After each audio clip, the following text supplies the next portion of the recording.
evening, everybody. Good evening downstairs. I've got visitors, or a visitor tonight. So Roger's entertaining. Keeping him company.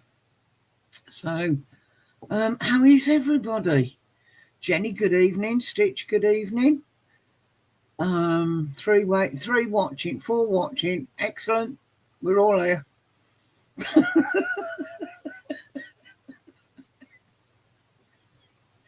Hopefully the boys will turn up, or some of the others will turn up shortly.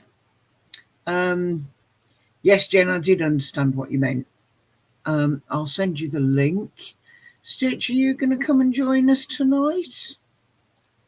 And now I can't see the comments.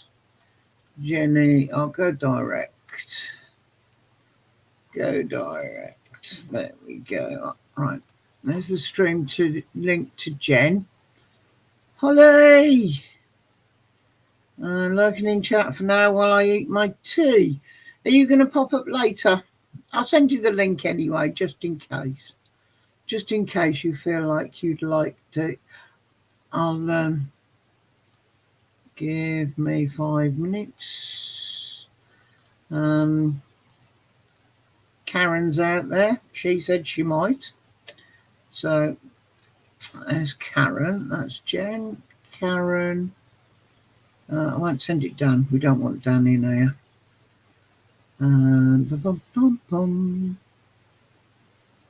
I'll stick it in the loose women, Holly, because I can't see you live in the.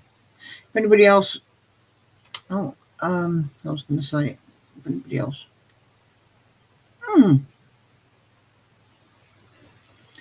Give me a second, Stitch. Can't. There you are. There you are. Hiding. Right. So the invitation's gone out to usual crew. I look awfully rosy cheeked tonight. Look a bit like Aunt Sally. I don't know what's going on. Jen, good evening. Come on up and welcome. Hiya. How are you? I'm fine, thank you. Still getting a bit of backache. Pardon? Good to hear it. Backache isn't headaches and things like that. Do you know what? Since I've got my back in and stuff, I've not had so many headaches, which is happy days. But yeah, I've been good. So what have you done to give yourself backache? You've been down the gym doing too much? Well, at first I thought because after the antibiotics finished, I thought that with the backache, because it was right in the bottom of my back in the centre, I thought that I'd had a reaction. Mm-hmm. So I went to the doctor last Friday, and at first he thought it might be kidney stones. Yeah. And but my sample's clear, so he said it was, what was the words? Lumbar musculoskeletal strain, which is basically a pulled muscle. You pulled the muscle. Yeah. So, but it's okay now. But it does ache a bit if I stand up for long, because I've got what do you call it, sciatica as well. Yeah, that's my problem. It's sciatica and standing, walking, just not sitting, cripples me. So, Karen, I've sent you the link if you wish to come up. Likewise, Stitch and Holly. So yeah, it's up to you. If you want to at any point, let me know. Well, I'll see you in the back room, but you're very welcome. Very welcome.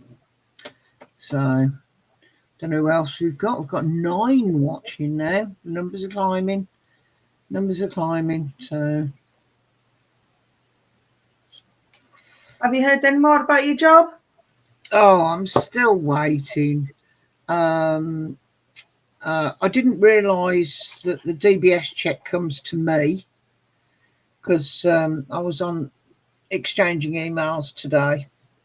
My old boss says he sent a reference 3 weeks ago, and they say they haven't received it. He was going to resend it today, but she's still saying she hasn't received it. So do not know what's going on there. I've asked him to send it and CC me in, so at least I can, So yeah, by the they haven't received anything at all. So yeah. Hey, it means I'm a lady of leisure for a bit. Oh, I've just had a notification of going live. There we go. So yeah, but it's the DBS check that's the biggie. Are you ready? Yes, we're ready for you, Karen. Yeah, I can handle it. I can handle it. It's another excuse to keep Roger in the back room as well. We don't want him up. We don't want him up tonight if we can help it. But he's good for something then. What, him? He's good for nothing. Good for filling in. Good, yeah. Good for coming up on the channel when there's nobody else around. But he tends to. It doesn't matter what we're talking about or what I want to talk about. He tends to get it back to where he wants to be. So, you get to hear about the events of the week, but I quite like that. I do quite like. Yeah, he's not. But then he moans because I haven't got a topic for my channel. He's like, well, what are you going to talk about? I went, I don't know. Life, the universe, and everything. Whatever comes up. It's difficult. I don't want to be talking about politics all the time. Yeah. Because he does that. I was looking for that. Karen needs the link. Have you seen it? Sorry? Have you sent Karen the link? She needs a link. Yes, I sent it. Karen, it's on Messenger. Facebook Messenger. Oh, okay. I send it out by Facebook Messenger to peeps. So just make sure I sent it to the right.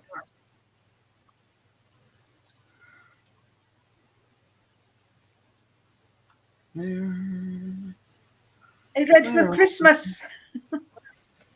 Well, I'm nearly there. Nearly there.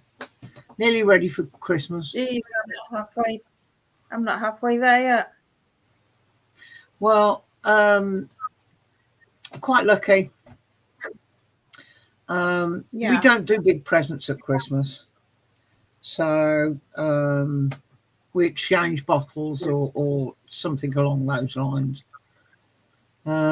So I've got one for my son. I've got one for Josh, one for my daughter, one for son's missus, sitting in the cupboard. Because every time I've done a bit of shopping, I've thrown a bottle on. And every time the shopping arrives, Roger's going, is this more alcohol for Christmas? And I'm like, yeah, more Christmas presents. Yep, that's it. More Christmas presents. Not a problem, Karen. I can send it some other way if Messenger's an issue and you do want to come up. But if you don't feel like it, it's not a problem. Evening Scar. Yeah, so I think I've got all the alcohol I need now. So I can stop buying that. But I realised a few days ago, I thought I got 2 bottles of gin, and I needed 1 gin and 1 vodka. And then I realised I got 2 bottles of vodka. So I've got 1 girl that likes vodka and one that likes gin. So I had to drink the vodka, and I've ordered a bottle of gin. So that's that sorted. I've never tried gin. You haven't? No. It's vodka with juniper berries. Is it?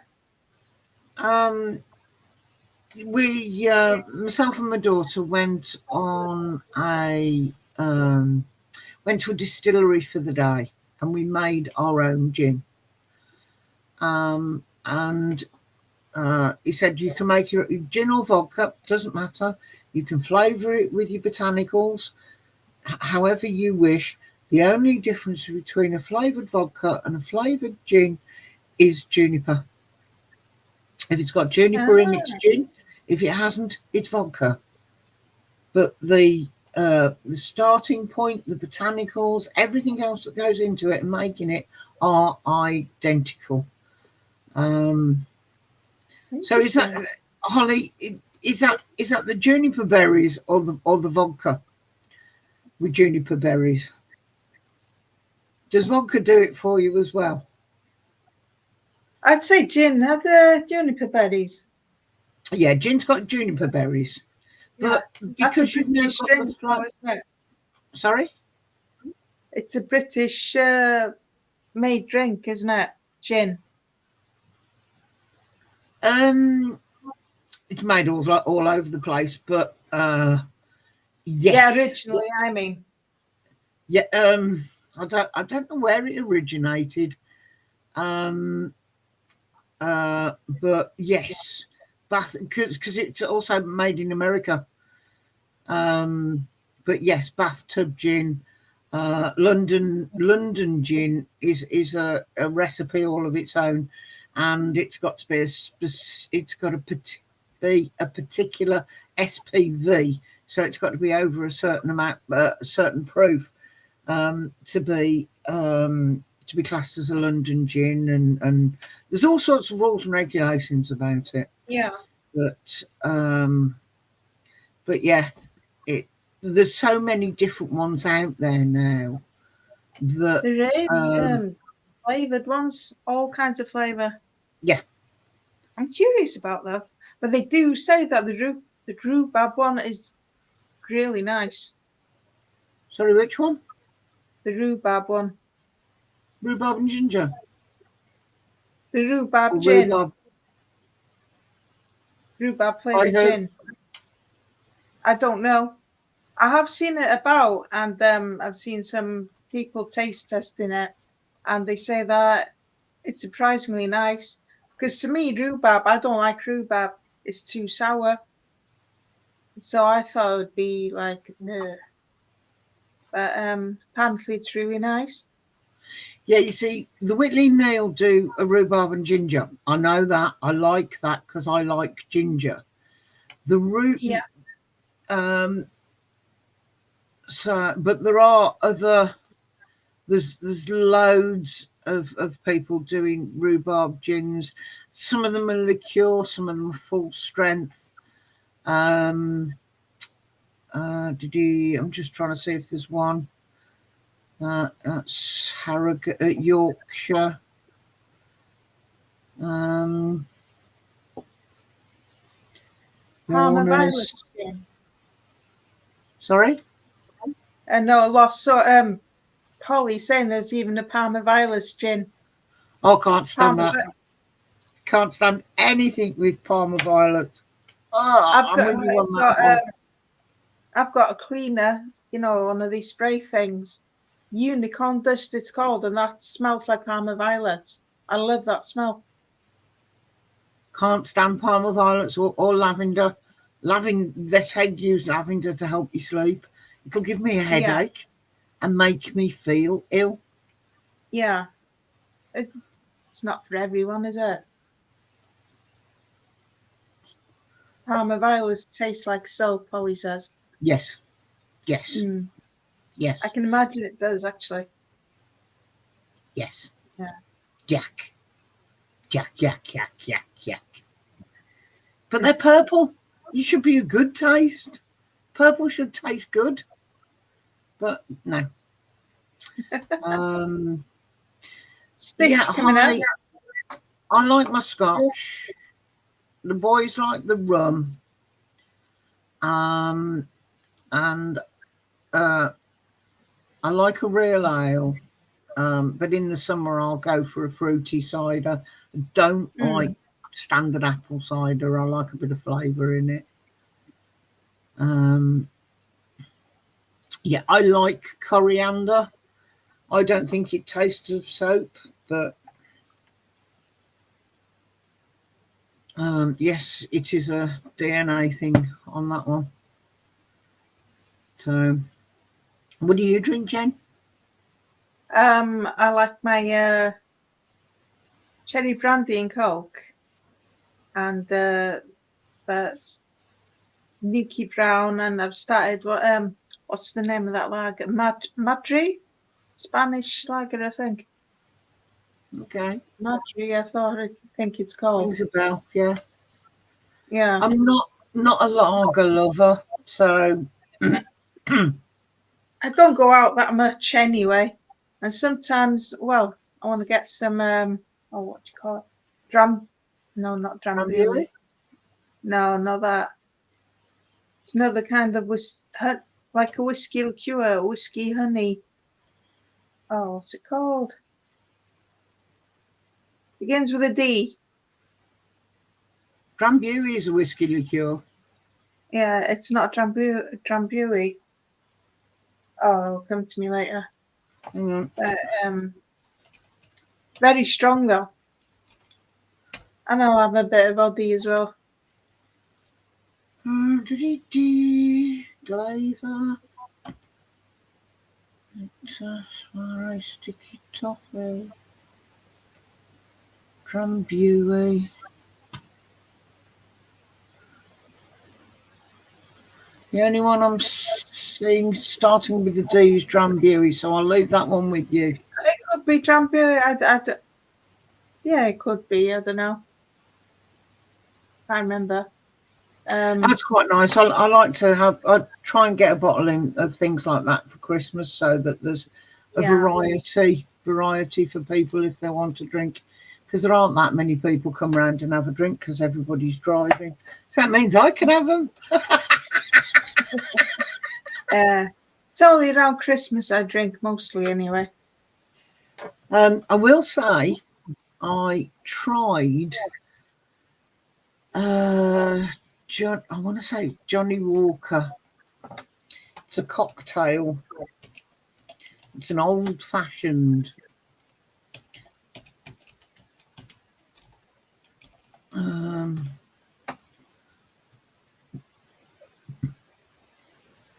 premixed in a bottle.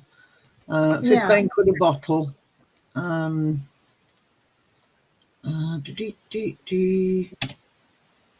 Is it Johnnie Walker?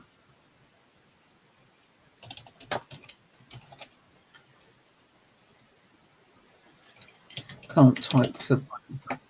Yes, it's Johnnie Walker Old Fashioned. Comes in about £15 a bottle, and it's got 5 servings in, so it's a £5 a drink.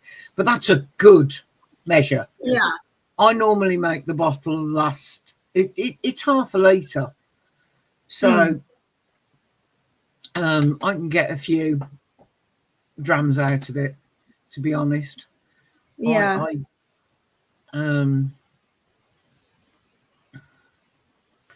10 centilitres is quite a big drink.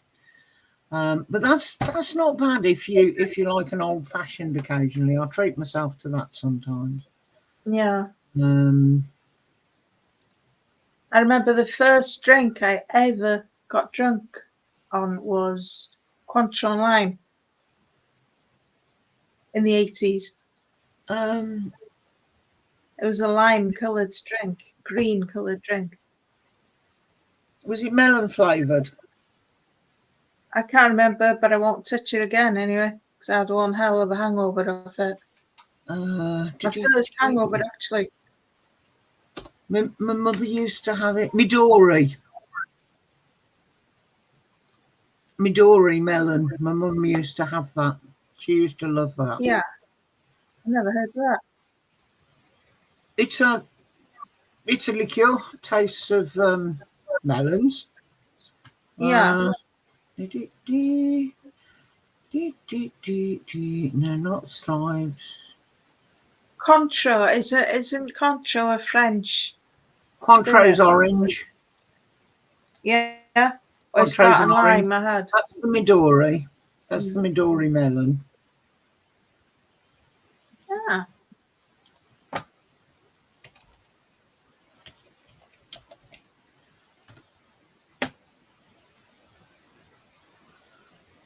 Maybe it's not spelt like that. Quantum. Yeah.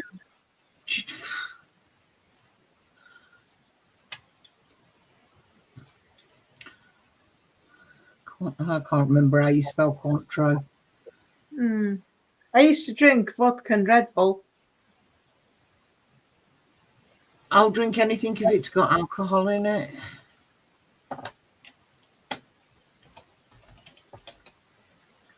Oh, it's Cointreau.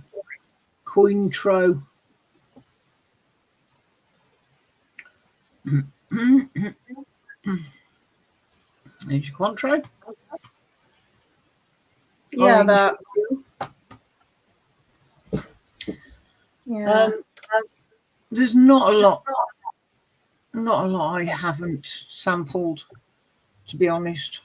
Not that I'm an alcoholic. I like to try things. It's like the different gins. I've tried most of the flavors that are out there. But then I find I've got an issue with what to mix them with, because some things go very well with a tonic, and other things it's the tonic that takes away from the flavored gin, if that makes sense. Yeah. But lemonade is no good because it's too sweet and too sugary and yeah. Well, I can't do with sweet things because what was it? Baby Sham. I used to drink Baby Sham, even cider, but then I broke out in like a rash, and my lips started swelling, my eyelids. So I've not touched Baby Sham or cider in years.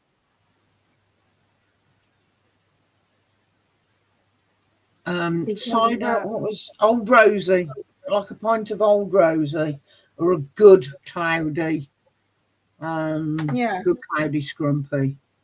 Evening Lodger. Hi, Lodger. I've always found Southern Comfort too sweet.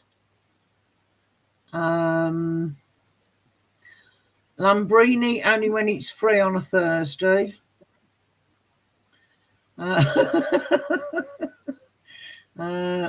My first drink was actually gin and orange, but the orange was orange squash.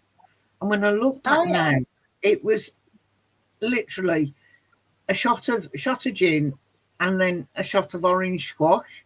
So it wasn't even dilute squashed. There wasn't enough gin to dilute it. Yeah. But I was only 16 at the time. It was the works. I worked at a petrol station. And the only other woman that worked there said, "What are you drinking?" And I did that. "I'll have half a lager," type of thing. She went, "Try that." And I went, "Yeah, I could drink that." She went, "Right, that's what you're on." And I went home rather tipsy. Rather tipsy. Yeah. But they were a good bunch of lads. And one of them sort of rolled me into his car and took me home. And I think it was Graham. What's that smile? Took you home in the sky. They were all I was 16 and they were all a lot older than me. But because I was accepted into the little group, it made me feel so grown up. It really did. Port and lemon. Ugh. Never had port and lemon. I like port. I've got a bottle of port in the cupboard ready for Christmas. I haven't got the Blue Wicked yet. I Yeah. need to put that on the shopping list because I have do to say- like a cheeky Vimto. Yeah. I have to say I do like a sherry. But the only thing with me is that I open a bottle and it's down in an hour. Oh, sherry is so easy to drink because Yeah. being a fortified wine, you don't feel like you're drinking. It's yeah. So It's nice, do but you like an Amontillado? you are. I said, do you like an Amontillado? Never heard of it.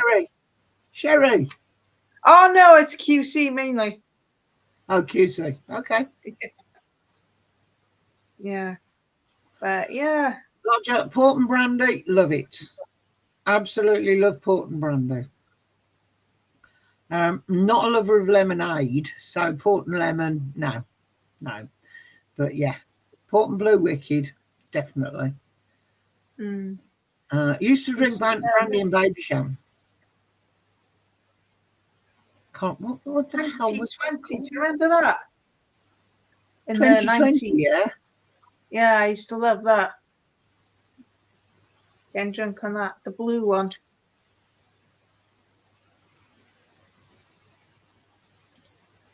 Yeah, I was never a lover of barley wine. Cherry B mixed in a bottle of Cherry B in half a pint of cider was a leg over. So you could go and ask any barman in town for a leg over. And you get Cherry B and cider. I like Bailey's in my hot chocolate. Half pint of cider and bottle of Wicked. Don't know about that. Haven't tried that one. That is something I haven't tried. But then I'd still, yeah, I think Blue Wicked in with the port is probably far more alcoholic. And because it tastes like Vimto, you think you're drinking pop. I think that's the other thing with it.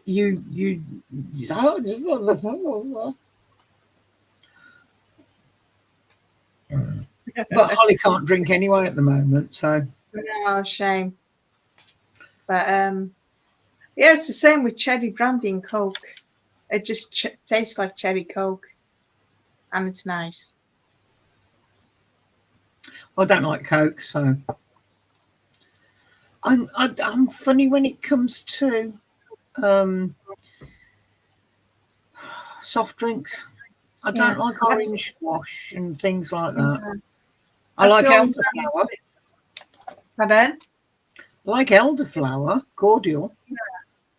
I like. The only time I'll drink Coke is with cherry brandy.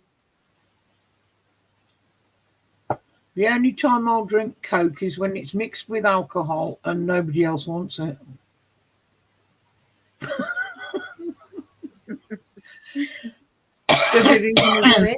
No. I used to if there was a miss pour in the pub, I might drink it rather than tip it down the drain when I worked in the pub. But other than that, no.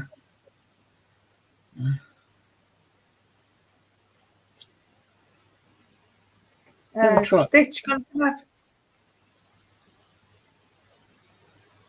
Come on, Stitch. She might. Yeah. Port's a bit like a red wine. So I would say if you like a nice red wine, you might like port. But once you mix it with Blue Wicked, it's like it just tastes like pop. So I've never had white port, Roger.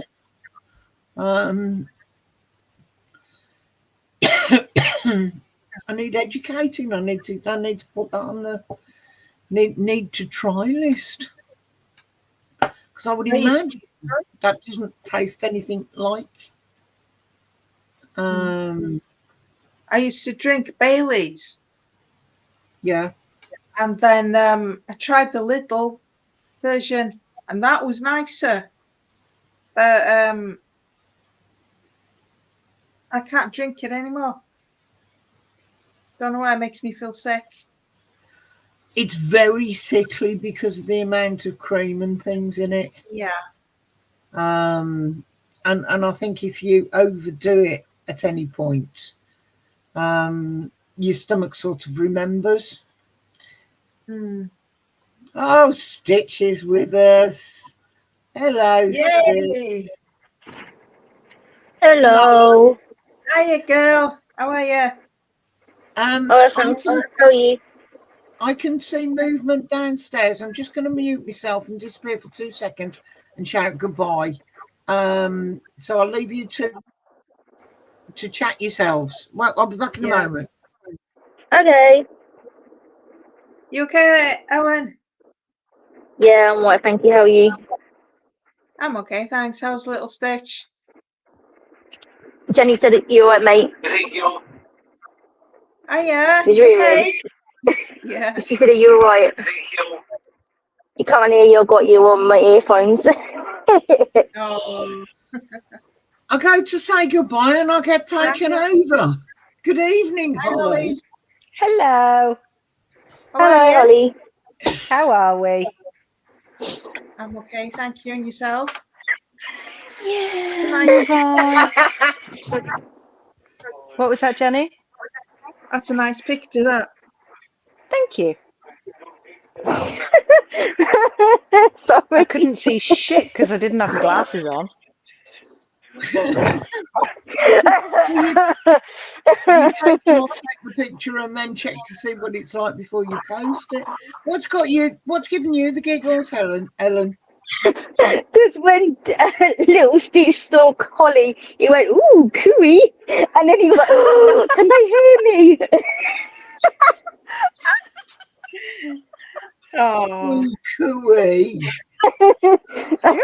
Little flirt. I'm sorry, that cracked me up. Oh my god, that was so funny. It's alright though, it doesn't matter. It's not embarrassing, we're fine, mate. Hello, little Stitch. You said hi, little Stitch. You said hi. Bless him. Yeah. Yeah. Where's what? Hi, wait 1 second, sorry. My hair looks a mess. Bless. Yeah, the cider and wicked thing. We were mixing drinks one night in the pub, and I had a pint of cider and I drank like half of it, and my mate decided to come and dump a bottle of WKD in it, and it goes sort of like it's almost like a neon green color. And I looked at it when I was like, I'm not drinking that. That looks gross. It looks like a urine infection. But I tried it and I was like, oh my God, that's actually really nice. Well, Blue Wicked in itself tastes foul, but it seems to have this wonderful capacity of turning into the most wonderful concoction when you mix it. Yeah. Yeah. I've never known anything quite the same versatility. Potential. Oh. We're on 2 different pages there. Well, have you ever had cheeky Vimto? Yes. Well, and there's a reason why there's a reason why I don't drink it very often, because it's fucking lethal. It was like in my clubbing days, they brought out these vodka milkshakes. And honest to God, you could not taste the vodka in it. So I'm sat there. I'm in my local club, and they have like a waiting area, like a lounge, that you can go into before the club actually opens. And so I'm sat there and I'm drinking these vodka milkshakes, and God knows how many I'd had because they were going down very, very nicely. And I sat there and I was like, oh, these aren't doing anything. These are wank, these are. And then I got up to go to the loo And fell over. and promptly ended up on the floor.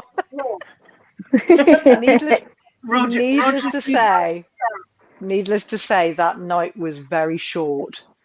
Roger did something similar with one of the Alco Pops that he thought he was only drinking like a J2O. Oh no. And he downed about more than half a dozen of them. You know, he was thirsty, it was cold. It was warm outside, nice cold drinks, and he's downed them and I remember Reef. Reef was amazing. I don't remember that. Oh, Reef was gorgeous. It was like orange juice with vodka or something. Yeah, I mean the original Alco Pop was Hooch, wasn't it? Yeah. I remember that. Yeah. And then you had the likes of Reef, and then it sort of took Bacardi off. Breezes. Bacardi Breezes, yeah, I used to love them. And then you had like Smirnoff Ice, your WKDs. Oh, I got so drunk on Smirnoff Ice one night that I never drank it again. And it was at a Nan Summers party actually, and it was when I was with my lad's dad. And I was at this Ann Summers party in the next village over, and I was drinking these Smirnoff Ices, and I must have had about 20 of them before we went to the pub. Went to the pub, and the girls that I worked with, that I'd gone to this party with, decided to get me bloody shots, and God knows what the shots were. And within half an hour, I had my head down the toilet, got rid of it all, so started drinking again. More shots, more Smirnoff Ices, and I think there was a couple of Baileys thrown in there as well. And my lad's dad came to pick me up. I was gone. I wasn't gone all night, let's put it that way. And he came to pick me up, and bearing in mind it usually took us 5 minutes to drive from where we lived into this next village where I was at this party. Well, I was at the pub at that point.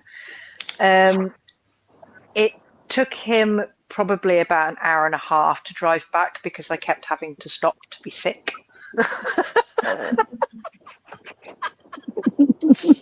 And needless to say, I had to call in sick to work the next day. Oh, you surprised me. But the thing is, though, it's not like I could just say, oh, yeah, I'm not feeling like too good, because I'd been out with the girls from work. So it was like 8:30 in the morning, ringing work, going, Jan, I'm not coming in. She was like, I didn't think you were going to. She was like, you're in a right state last night. Fail. Epic fail. I didn't get into trouble for it though, which was nice. Them were the days. We've all done things like nice. that. Roger, Schnapps you is got nice that as well, yeah. Yeah, but I find that schnapps is like you can drink a lot, drink, carry on drinking, feeling fine. You get up and that it hits you. It hits you, yeah. All over the place. That's what happened with me with that story I was saying in the chat about I was moved into my new flat, so I was having a little party with a couple of my friends, and we were drinking Lambrini, and then we went to my friend's house, and she gave me Southern Comfort, and I'd never had it before. She gave it to me in these little tiny little little bottles. So I was like, oh, and I was like down in a couple of them, left hers, and then apparently I was went and got some chips and I was singing all the way back to my flat. And then I don't remember anything else. And then the next morning I woke up and I was in the bath, fully clothed, laying in the bath. That's nearly as good as many years ago. This is probably going back about 20 years now. Where I was living at the time, it was probably about 10 miles outside of the town. And I always used to use the same taxi company from town. It was a really, really small, like family run one. And the drivers would drop me off at the top of my drive, but they'd always wait until I got to the door before they drove off.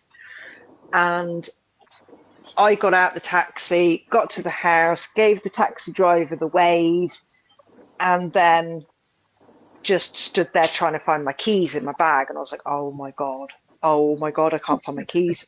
I can't find my fucking keys. It's like 2 o'clock in the morning and I can't find my bastard keys, right? So I am absolutely fucking wankered. I've been on it pretty much all day. And so I was like, where the hell are my keys going to be? And I sat down on my doorstep, resting up against my front door, having a think. Next thing I know, it's daylight and a lad from round the corner is just going round to his mates, and he's like, good night, was it, Hal? And I sort of opened my eyes. I was like, oh fuck, I'm asleep on my own fucking doorstep. I was like, he was like, what the hell are you doing there? I was like, mate, you are never going to believe it. I says, I've lost my keys. He's like, what? You mean the ones that are in your fucking hand? And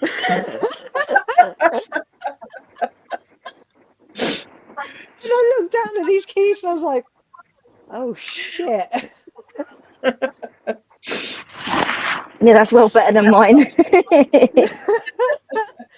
It was a bloody good job I lived in like a nice little area, because God knows what could have happened to me do you know what I mean? If I'd lived in the city or something like that, Yeah. I probably would have gone missing.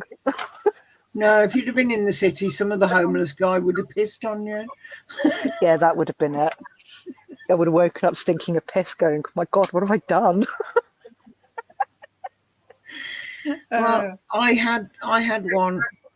My daughter was working behind the bar in the club up the road, and they had a raffle, and the prize was a bottle of brandy. Now, it wasn't a bottle of brandy. It was, you know, these that you see behind the bar that are like about this wide. Yeah. 2-3 litre bottles, whatever they are. It was one of those. She won it. So she says to me, did you take it home? So I know all the taxi drivers that took me home because I used to work for them as an operator, and still did when they needed help, holidays and things like that. I'd still get the phone call. Can you come and help out? So Patrick, God bless him, he's bringing me home. So he gets, like yourself, stops at the end of the drive and waits for me to but he watches me going through my door. He watches me going through my door. And he said afterwards, he said, I thought you were going to drop that bottle on your way down to the front door, because I was just so unsteady on my feet, shall we say. Hadn't thrown up or anything untoward, but I've wandered back to the door, got the door open, given him a wave, I'm all okay, gone inside, put the bottle just inside the front door, bottom of the stairs, out the way, shut the door, lock the door. And as I was much fitter in those days, I didn't have to go up the stairs on my hands and knees. But as I started up the stairs, I got more and more to the point where if I didn't sort of bend over and go on all fours, I was going to fall backwards. Oh no, that's how You you know know, you've had enough. that sort of very, very drunk feeling. So Yes. I ended up on all fours. And you know, at the top of my stairs, you've got that little landing and it turns and there's 2 more steps. Mm-hmm. It's one of those, the stairs go up 2, turn, and then 9, and then turn, and another 2. Well, I ended up on my knees on the small landing and like this. Oh dear God. On the top landing by the bathroom door, and that's where I spent the night. Nice. I did that as a child, but it was because I sleepwalked. I sleepwalked as a kid, and my mum found me asleep on the stairs. I only used to sleepwalk as a kid when my mum had given me Calpol. Used to make me sleepwalk. Obviously, Madness. you were drug induced. Yep. Hi, Missy. Hey, Missy. Coming up, Missy. Hi, Missy. Hey, Missy. Oh, Roger's waving. Do you want to come and join us, baby? Is that what the wave's for? Hello, Pops. Sorry Hi, about that. Roger. I was entertaining a friend of ours that was here. I did say I'd Entertaining left you in how? charge. How was he entertaining? No, just he's not very world-wise with what's going on. Had to sort a couple of things out for him over the internet and that, and he just stayed chatting Look, for do you want to go wee-wees? a while, catching up. No, you're all right. Thank you, Mummy. Oh, sorry. I was wondering who said that then. Sorry, it was me. I'm letting the dog out. Who let the Oh, dogs the out? dogs. Well, don't just stand there staring he at doesn't me. have Wi-Fi, so if he needs Wi-Fi for anything, he comes round here, and then I go log him onto the Wi-Fi and sort out what he needs. And It He's still, like amazes me He's how a some people don't technophobe. have Wi-Fi. why would he want Wi-Fi? I don't know. It just, you know how it's one of those things, isn't it? Everybody's got Wi-Fi. No. And it's He like when you he doesn't even watch telly. All he does is watch videos. good lad. He's just turned 66. Why would he want Wi-Fi? Archie, come on. It's like He's Dan's like me. parents. If he turned it Let's on, go. he wouldn't know how to use it on his phone. No. Archie, come on. Come on, little old man. But good evening, everybody. Sorry. Come on. That's all right, love. You were noticeable by your absence. I did while I was chatting. I could see in the chat people were saying hello and that, but obviously I didn't want to be rude to Bri. No, you'll just come up here and belch instead. I don't want to be rude, but Bleh. At least I haven't farted yet. yet being the important Yeah. word there. There have been times when I've been up here and I can hear what he's doing downstairs. And as I walk down the stairs, it's like walking into a cloud. And I get into the lounge and I'm like, oh, thank you very much. Why are boys like this? It's like when my lad comes round. He came round the other day, and he always has to go for a shit when he comes here. I'm like, why do you have to destroy my bloody toilet? Why? Is that because he doesn't have toilet roll? I sent you the link. No, I don't know what it is, but every time he's here, he decides to go for a shit, and he's just like, I'm just like, you've destroyed my bathroom, haven't you? And he's like, yeah, sorry. You want to see it when I get upstairs, I get undressed to go to bed, and all the green smoke starts coming out the top of my socks, and Yeah, all the bathroom tiles start sliding off the wall. yeah. I can curdle a glass of milk at 50 paces. Boys. It doesn't matter what I eat. It just How have we happens. how have we gone from alcohol to farting? Oh yeah, because there's a boy in the room.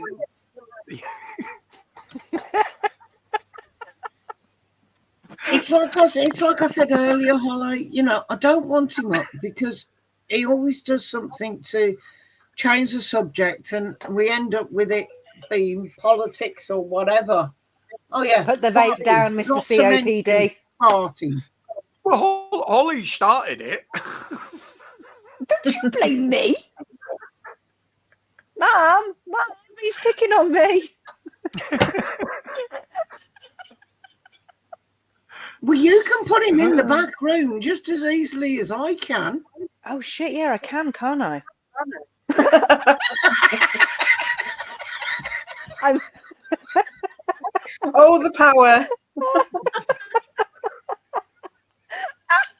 I forgot because I'm on my phone. Oh God, which means I can't leave the stream again because I'm on my phone because I don't have a leave button anymore. I just have an No. end button. But yeah, because I'm on my phone, I completely forgot that I'm still on my admin account. I can't actually. I cannot log in using YouTube unless the link itself is posted in the YouTube chat. It won't let me join via YouTube any other way. I can't log in using my YouTube account, nothing. I have to be on the admin account. Oh well. Which, yeah. Anyway, we've got Lizzie. So good evening, Lizzie. And we are Hey, Lizzie. full panel. Full Woo. panel. Got no room for Karen now if she wants to come up. You can disappear. It's all right. Karen changes her mind. Hello, Heather. Hello, Roger. Hello, Holly. Hello, Jenny. Hello, Ellen. Good evening. Hello. And thank you for having me up on the panel, Heather. I appreciate it. Not a problem at all. Not a problem at all. I've How are we got so doing? quickly into having guests on the panel. I didn't even get into telling you about an incident found on Sky News earlier this afternoon. Just happened to be watching it, and there's this guy, Bobby Eberle or something, and he's talking about Robert F. Kennedy. You know about Robert F. Kennedy Jr. that's going in for Trump, and the fact that he's not an anti-vaxxer because his kids are fully vaxxed, but he has issues. And this Bobby guy turned around and said, sort of, because these are notes, not quotes. We have discovered that the COVID vaccine has not prevented infection or transmission.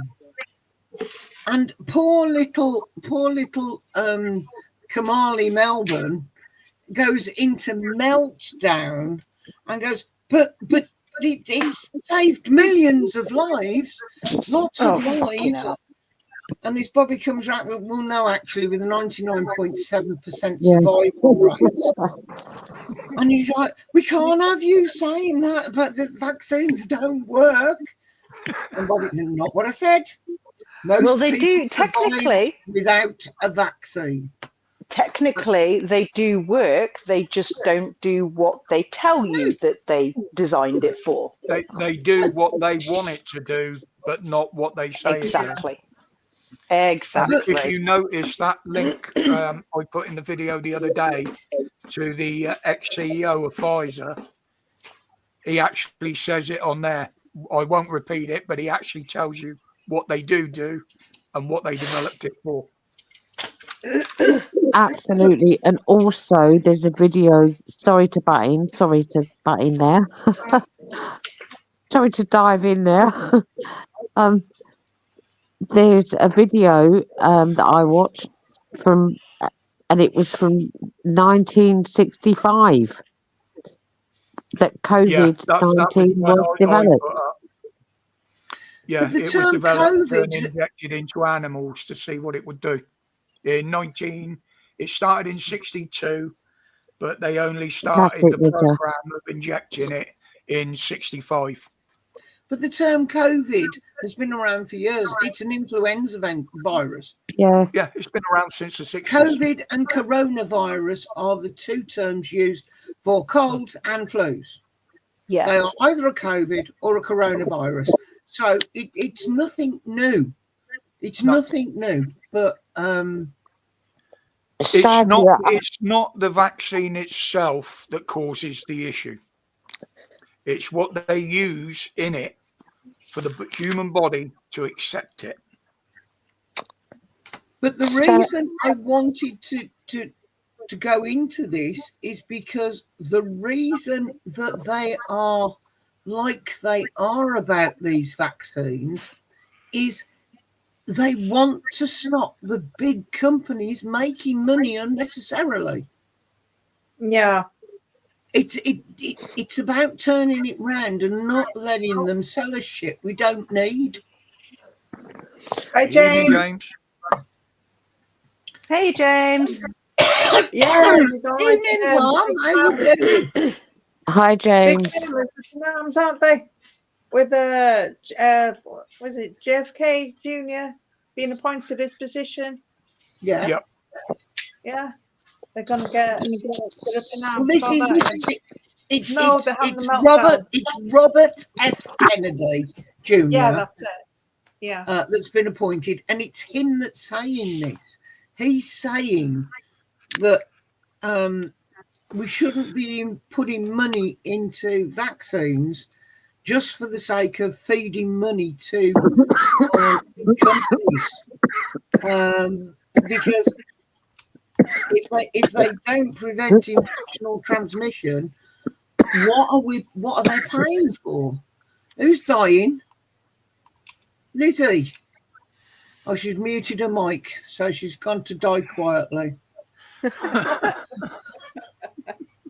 Such sympathy. Oh yeah, don't give a shit, mate. But look how I was wrong in what I predicted, though, during lockdown. I said we wouldn't know the full extent and the damage this was going to do for about 5 to 10 years. The fact that they've exposed it all in 3, I got that bit wrong, didn't I? Well, it's 4 really. Can I just tell you all something? I've got a letter saying I've got angina. Apparently, I've now not got angina, and I've been prescribed. I had asthma as a child, so I've been prescribed the blue ones, Salamol. Roger will know, and yes, and I've been prescribed something else, and I went for a chest X-ray on Wednesday, and apparently I haven't got COPD anymore. So what is it then? Why am I being told I've got I had a test for COPD and they said, yes, you've got it. And now I'm being told I've not got it. And I've got it in writing that I've got angina, and I'm being told now that I've not got angina. So you tell me. Symptoms for angina, because I had a bit of an issue with that some years back, and COPD and what you just said. Oh, fucking hell. Asthma. A lot of the symptoms, asthma, a lot of the symptoms can be the same and misread. Yeah, but why are you told something, or even given something in writing, and then told no, you haven't got it? It's because they get another expert to look at it. There was one woman that was told she got cancer and hadn't. Yes, I can believe that. This is what bothers me. This is what bothers me with the whole cancer industry, because it is an industry. Because it's such a money maker. how do you know if they tell you you've got cancer? How do you actually know if you have? Excuse me, sorry. Bless you. I mean, There's do you know so what I mean? many If you symptoms feel, that can be if you don't, attributed to it. yeah, I mean, if you feel okay in yourself, just say you go for a routine examination or something, and they go, oh, by the way, you've got cancer, but I feel fine. But Well, I get tested every Well, year. I don't you think believe it would it show up anymore. on X-rays though, Yeah, you'd think so. and we can all look at an X-ray and see there's a Oh. dot on it. You don't have to be an expert to see something like that on an Well, X-ray. it shows up as an anomaly, and then they go into the blood test. If the blood tests show that there's active cancerous cells in your body, that's when they'll start doing what they call when they biopsy and stuff like that. Yeah, I know about it because I lost my father through it. I lost several uncles through it and a couple of cousins, but only in the male side of the family. So I used to get tested literally every year to see if there's any active cancer cells in my body. But with the tests I have now, they test for that automatically because the polycythemia, which I've now been actually confirmed as having true polycythemia, which is one step above what they thought I had, that can turn cancerous. So I get tested for that every time I have a blood test now. Yes, but also, Roger, I've been told that the blood, I mean, having had a thyroidectomy when I was 17 and had more blood tests and hot dinners,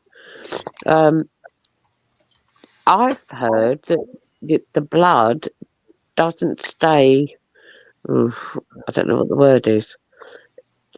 It doesn't stay, I'll have to find the information, but it doesn't stay like proper, if you like. It's the only thing I can say. So if that is the case, if it doesn't stay proper for a certain length of time, how do we know that our blood tests are valid? They do test it regularly. It stays as it should be for the tests.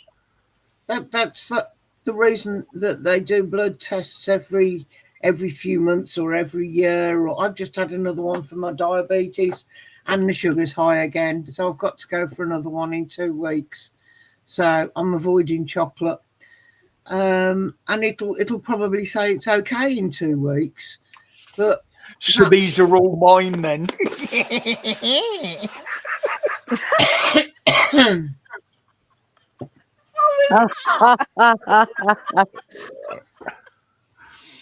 I bought 2 boxes of chocolate for Christmas. He's robbed them both.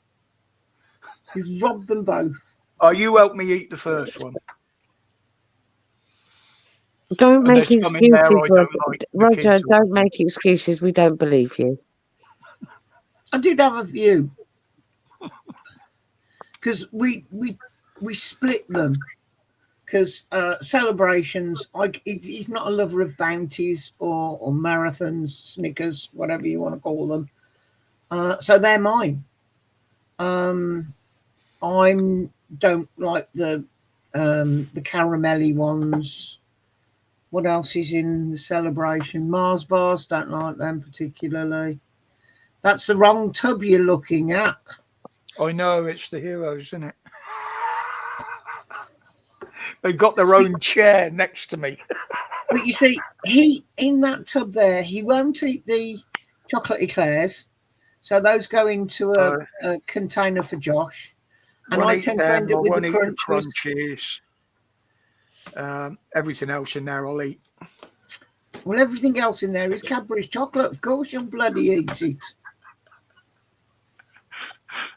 Right, so we don't have to worry about Roger for the next couple of weeks because he's going to be stuffing himself on chocolate.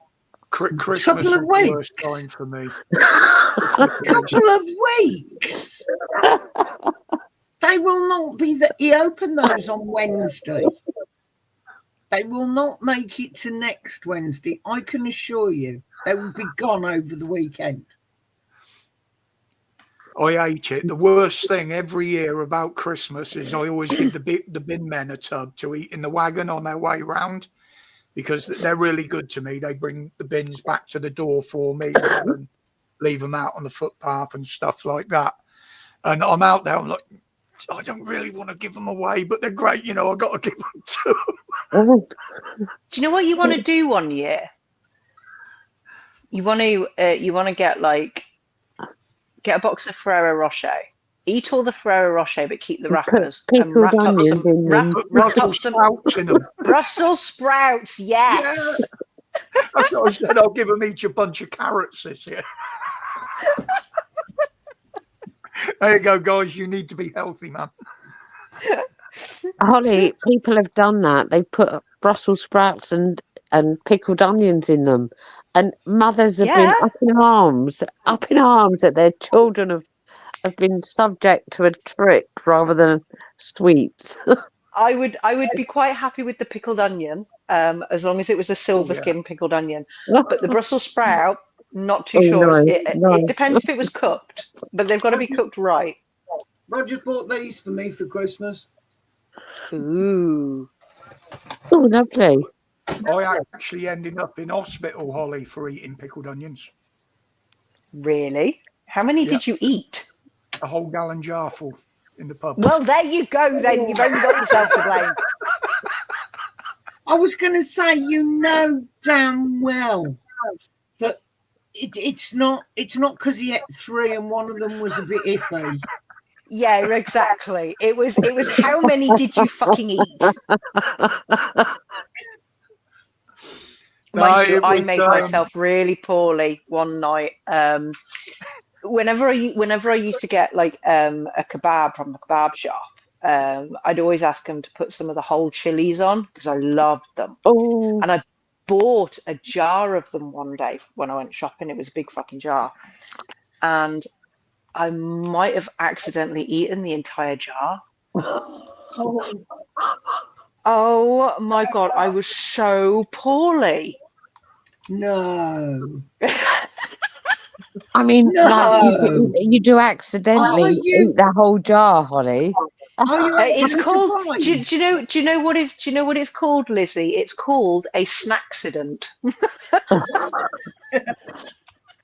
Holly, don't give up your day job, love. I had an accident once. We don't do takeaways very often, but I will every month or every couple of months get an Indian takeaway, because I can make a sweet and sour chicken with a jar of sauce and some chicken. That's not complicated. But Indian stuff, there's too many bits and pieces that go in, and I like this, that, and the other, and so I'll spoil myself. And we had a salad, and on the top was a green bean. Sorry. Yeah, what you thought was a green bean. Oh no. So I picked it up, taken a good bite. I mean, it was about this long, and I have bit through into the middle and started chewing. Oh, and it was at this moment she realized she fucked up.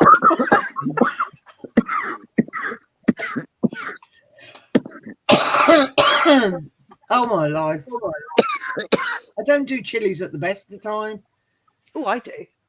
Not right now, obviously, with all my issues, but yeah. Well, good night, Graham. Hope you have fun on Gran Turismo. I don't do chilies full stop. Catch you later, Graham. Take care. Have a sweet good chili weekend. sauce. Right, chili. Well, I like moderate heat, but not hot. I used to do Vindaloos, but my bum doesn't like them anymore. I nearly killed my dad with a Vindaloo. It was the first time I'd ever made one. And my dad isn't very, he's not a lover of hot, spicy food. The most he'll have is like a tikka. And I made this vindaloo once, and he'd said to me, he says, "Oh, save me a little bit and I'll try some." So me, being a bit of a practical joker, I shoved it in the freezer. Because if you do that, it kind of strengthens it. So I chucked it in the freezer overnight and took it down the night after, heated it up for him, and he literally took one spoonful of it and he was coughing his guts up, and he's an asthmatic as well. And I honestly thought I was going to have to take him to hospital. I was going to say, you could have killed him. I know. I was going to say, That's what I said. I nearly killed him. I honestly thought I was going to take him to hospital. No, actually, I honestly thought that I might have killed him. I made a bunch of the doormen very, very ill down in Newquay one year. Every now and again, we get together, and one of the lads we knew down there owned the curry house, Slimy Saleem's. We used to go in, and what we used to do, we'd all order a different dish, and put it in the middle of the table. And, you tried different ones, add what you want, pick and mix, as it were. So I had a word with Saleem. I said, "Look, it's not on the menu, but can you do a bowl of fowl?" He said, "Well, yeah, I know what that is." He said, "Well, I can do you a Bangalore fowl if you're going to do what I think you're going to do." I said, "Yeah, all right then." So he put this dish of sauce as a dip in the middle of the table. Now, if you think like a vindaloo is hot, you go, say, 9 steps above that, and then you'll know what the heat of a fowl is like. Yeah, fowl is really, really hot. Never been there. Have you heard Jasper Carrot's take on a fowl and why it's called a fowl? I'm sure it's Jasper Carrot. No. You take one bite of it, you go, "Fowl, be all right in the morning." Well, most people with a true fowl as it's called, not fowl, they can't even take one prong of a fork dipped in it and lick the sauce off without. It's evil. Well, I used to grow in my kitchen F1 super hot chilies, and this plant did so well in my kitchen because it was south facing, but I had UPVC windows. And for some reason, just sticking my plants on the windowsills all my life, they used to go absolutely mental. Well, I had so many chilies off this one plant, I didn't know what the hell to do with them. So I made some chili jam. Oh dear God, I might have put a few too many fucking chilies in it. Oh Jesus! Apart from chilies and jam, what else do you put in chili jam? Chili and sugar. What else do you put in chili jam? That's it. Well, that's all I put in mine. So you can't put too many chilies in. Yeah, but it was just, I don't know what happened to it, but it just made it 10 times bloody worse. I was like, whoa. Oh, sugar intensifies get it. You, Holly, you're well domesticated housewife. I'm not. I'm feral as fuck. I'm not domesticated. When milk calms chili, I'm only jealous, Holly. I'm only jealous. When you feed Holly, you feed her at arm's length with a set of pinchers like this. Yeah, you do. You do. I'm feral as fuck. No, do you know what? I've always wanted to do the like the trad wife thing, the traditional housewife thing. And I am that kind of woman. I mean, I can can my own food for heaven's sake. I can make my own jam. I can do. The only thing I can't do is I can't sew. Oh, well, it's all crash Holly when there's an apocalypse. You what? Sorry. I said little crash Hollies when there's an apocalypse. Yeah. To be honest, I haven't done my canning since I've been poorly because I'm like, well, there's no point because I can't frigging eat the stuff, whatever I'm making. But next year, what I'm going to do is I'm going to get an outside gas burner because I want to get a bigger pot so I can do full size jars. Well, what and do you then do? I'm gonna- Water bath one? Yeah, water bath them. But I just use a stock pot at the minute. But I can only Oh, do the pint glass, the pint mason jars, not the Yeah. quartz. Well, Um, I want to start doing that sometime when I get a big enough pot. But Yeah. at the moment, I'm fermenting. Ooh, nice. Yeah. Yeah, because you can get the problem with this country is you could import a proper American water bath canner, but Yeah. the actual width of it is too big for the rings on our cookers because our cookers are smaller. Even our gas cookers are smaller. Yeah. So Yeah. you don't actually get the proper heat distribution, even though it's in boiling water. Not only that, Yeah. with the weight of it, if you've got a glass top cooker like I have, it can go through. And I was like, I'm not risking 500 quid worth of cooker. But I have seen you can get electric water bath canners now. Ball do them, but I'd have to have it imported from America. That's going to cost, isn't it? Yeah, it'll Almost probably cost as about much as 100 and yeah, it'd be about 150 quid to buy the actual water bath, the electric water bath canner, but then it's going to cost probably about the same to get it over here. Yeah. So yeah, what I might do is just get a double gas burner in the back garden. One of those they're on a stand, so they're sort of at about waist height. Get a bigger pot and do some more next year then. Yeah. But There's someone I watch on YouTube who does the water bath canning and stuff, and she's learnt a lot from the Amish as well.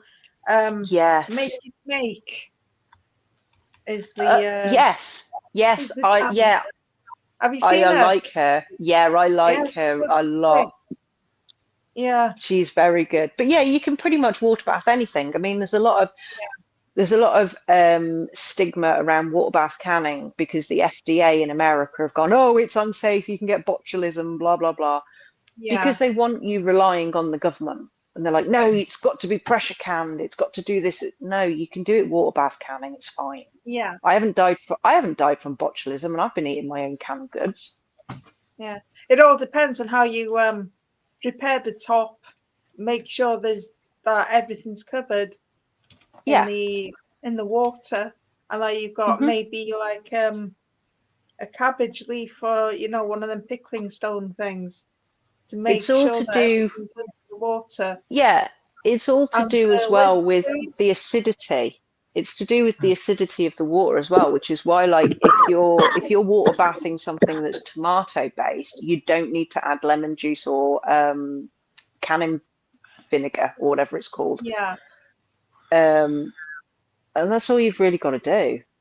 Yeah. Well, America, their FDA and that, even the CDC, Center for Disease Control, they have been putting people off eating natural foods for absolute years. Yeah. To make them reliant on what the government tell them they can eat. Yep. Well, this Bobby, you look at a Mackie D's in America, there's hardly any real food in it. There's no real food in Mackey's, full stop. Not even over here. They turn around and say, "Oh, the chicken nuggets are 100% like chicken breast." Yeah, they might be. Before they've washed them with all the chemicals and added this and added that and scraped it along the bloody abattoir floor. No. But Bobby, added a few missing children from the country as well to them. Don't. Oh, Holly. Apparently, our ingredient list is a lot less than in America for the same type of produce. Yeah. Well, it's funny you should say that. Our laws regarding what they put on the ingredients are a lot more lax than America. That's why America's lists look a lot worse than ours.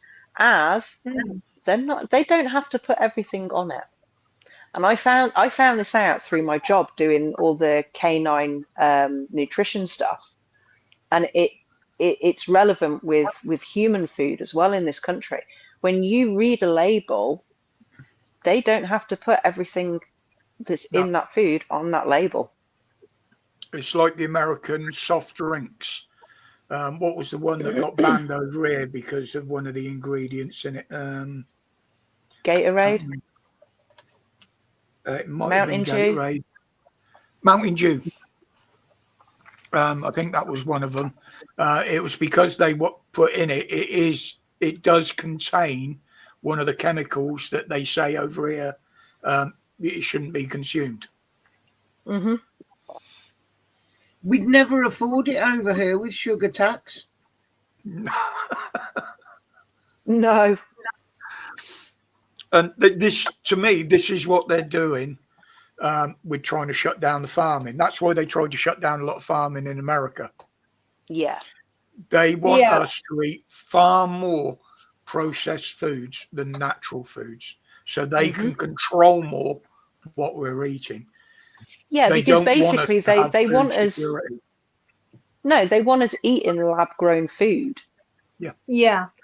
No way. Yeah. Don't they want us to stop gardening eventually? You know, growing our own food. Yep, that's why the likes of Monsanto are the biggest seed company in the world. And the problem with Monsanto is obviously they put glyphosate or whatever it is in their seeds, but also you can't then grow anything else. You have to then get those seeds from that company again. The best thing you can do with regards to seeds, if you want to grow anything, is look for, I think they're called ancestral seeds. Yeah, or heritage. Seeds. Yeah, or heritage seeds. And buy those rather than just like buying a packet from the shop, because I've got a few heirloom seeds. Heirloom seeds, that was the word I was thinking of. Yeah. Around here, they're heritage. Your tomatoes are heritage. So, but you can gather the seeds and they will grow. Well, everybody's been kicking up, more so in this country than a lot of others, about using insects. Now, if you go and look at ingredients on certain things, cricket flour has been being used for over 25 years as an ingredient. Mm-hmm. Any food that's coloured red is coccinella beetles. Or cochineal. Oh no, not food. With makeup, any makeup that's got a red or a pink tinge is actually bull's blood. Mm-hmm. You'll see on ingredients it just says cochineal, but what people don't realise is they're bugs. Mm-hmm. That's a beetle. But the thing is, we've known that, or some of us have known that since we were kids, that the red food colouring came from cochineal beetles. And it didn't worry us because it wasn't harmful, but we were colouring biscuits with it for Christmas. But actually eating the beetles themselves as a form of source of protein, that's a whole new level. That is a whole new level. I went off on a massive rant at work one day because we were told we were getting this amazing new dog food in, and I was just like, oh right, okay. First of all, they were like, it's a vegan food, to which I was just like, are you fucking shitting me? And then they were like, yeah, it's made out of bugs and we want you to push it. And I went, you can shove that up your fucking ass. I am not pushing that shit. If it's made out of bugs, how can it be vegan? Yeah, I have no idea. Yeah. Because I think it's because it's not made from an animal, as in a mammal. That's how they got round it. Yeah, I know. Vegans don't classify animals whether they're mammals or they're just. I don't know. It was just a stupid marketing ploy, but I was just like, you can shove that up your ass. I am not flogging that. I know. And they were like, well, what are you going to do? They were like, what are you going to do if someone comes and asks you about it? I'll tell them to steer clear of it. Dogs shouldn't be on frigging vegan diets or bug diets or anything. They need proper fucking meat. Well, I like the test they did, was it last year or the year before? Because the big question used to be, okay, if you're doing these meat supplements, why do you need to make it look like meat to make it to be acceptable? And what they did, they got a load of vegetabilists and vegans together. Vegetabilists. They put several dishes in front of them and said, which one do you think's the best? Now, they didn't say what they were. They just took it as read that they were all meat supplements. But they actually put one dish with real meat. And over 80% of the vegans picked that one as the one they preferred. Yeah, of course they did. I can Trust believe me, it. right? Yeah, I can believe that. I was a vegan for a couple of years. I won't lie, I was a vegan.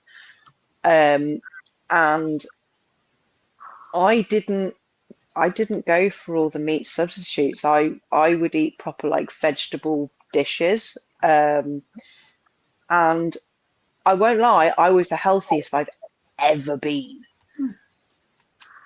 But then I tried some of these meat substitutes and I was just like, what the fuck is this shite?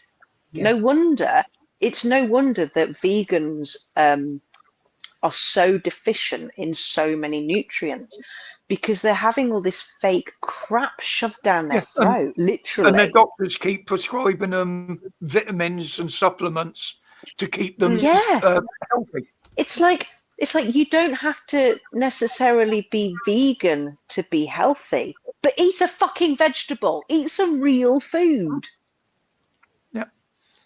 It's like all the kids out there that their parents cook them fucking pizza and chips one night, chicken nuggets and chips the next night, and then they wonder why the kids are so unhealthy and they can't sit down to save their life. It's like, hello.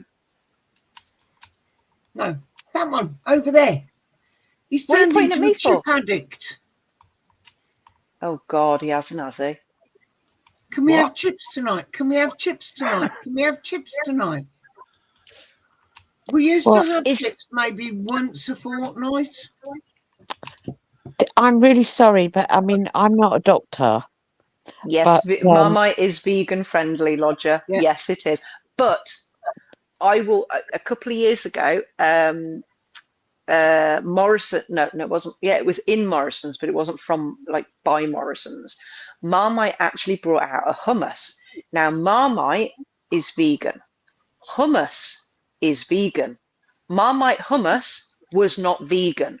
And me and my other half at the time, who was also vegan, we'd gone through probably about 20 to 30 tubs of this hummus. We were buying it like it was going out of fashion because we loved it. And we'd literally been eating it for months. And one day I just happened to look at the packet and went, Chris? He was like, yeah. I was like, you do realize this isn't vegan? He's like, what? I was like, it's not vegan. He was like, hang on, no. Marmite is vegan and hummus is vegan. Why is vegan hummus why is Marmite hummus not vegan? And I showed him the things, and I was like, he was like, oh my fucking God. Well, do you remember the hoo-ha about Walker's crisps? That bacon and chicken crisps were suitable for vegetarians. I'll use that word rather than vegan because I can't remember. But cheese and onion and salt and vinegar weren't. There was something in cheese and onion and salt and vinegar crisps that was meant they were not vegetalist friendly. Oh my life, that doesn't even make sense. No. I think they were made to change it, but that a few years ago now, but yes, somebody looked at the ingredients and went, how can cheese and onion not be vegetarian friendly, but chicken and bacon are? Good night, little Stitch. Good night, little Stitch. No, little Stitch. I love animal fat for flavour. Yeah, I do.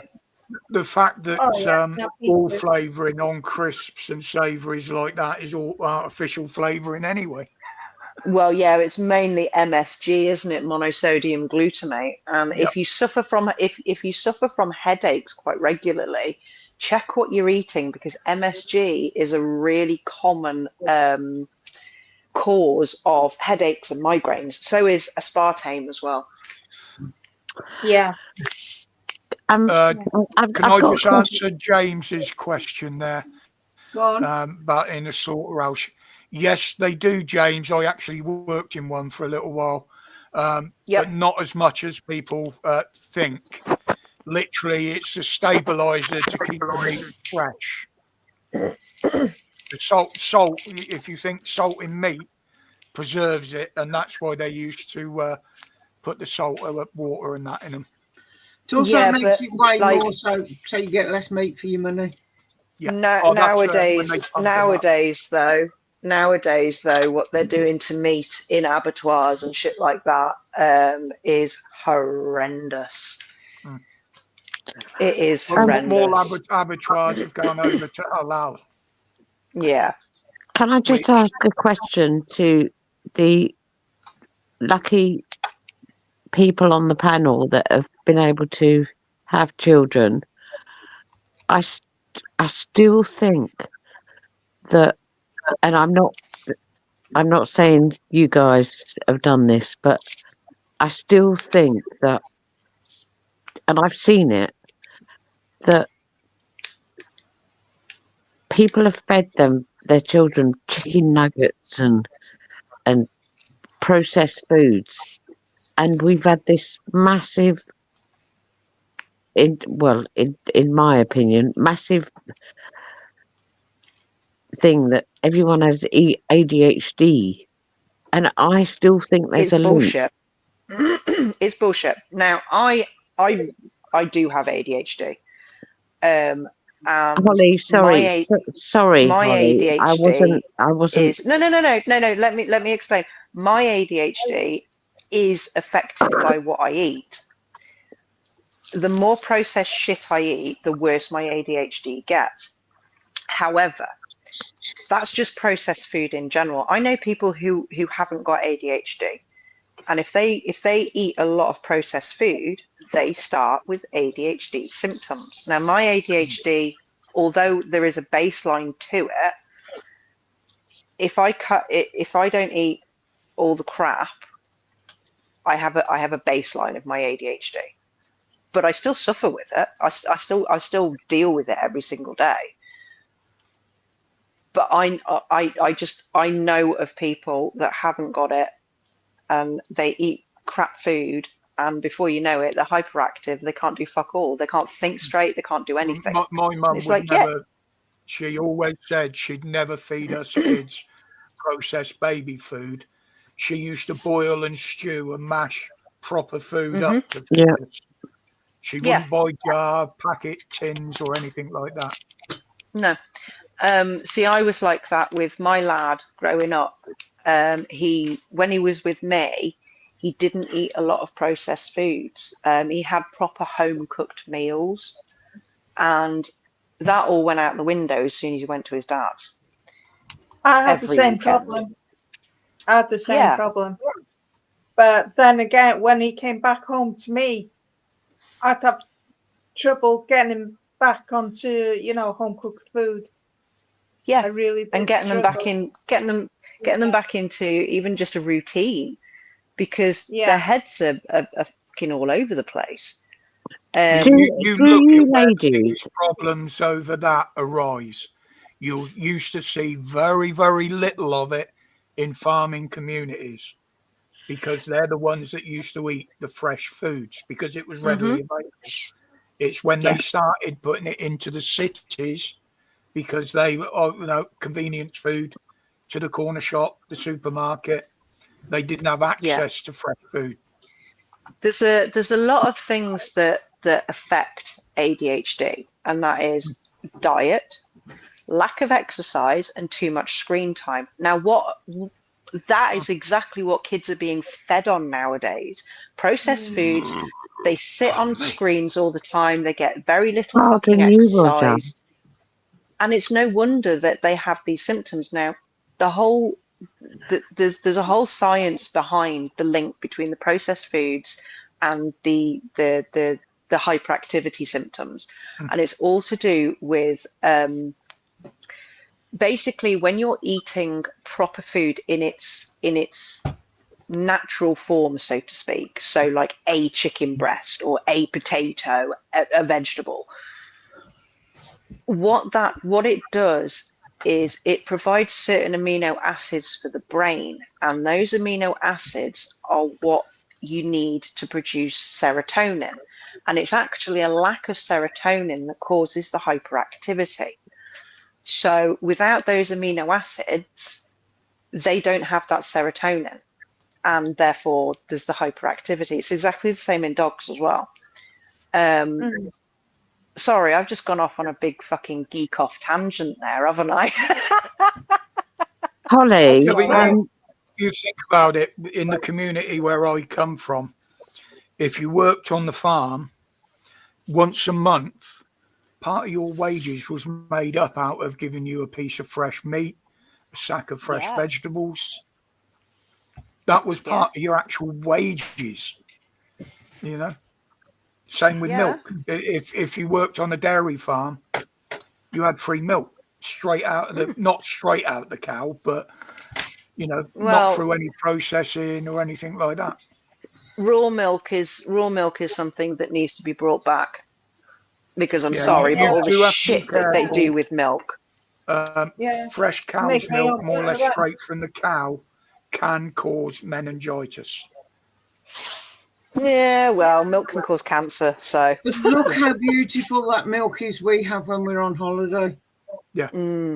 Well, my little cousin, you know, Sheila over in Ireland, babe, she had meningitis, and they couldn't figure out where she got it from. And they did a load of tests, and it turned out that it was because she was drinking not processed milk from the farm. She was drinking raw milk from the farm.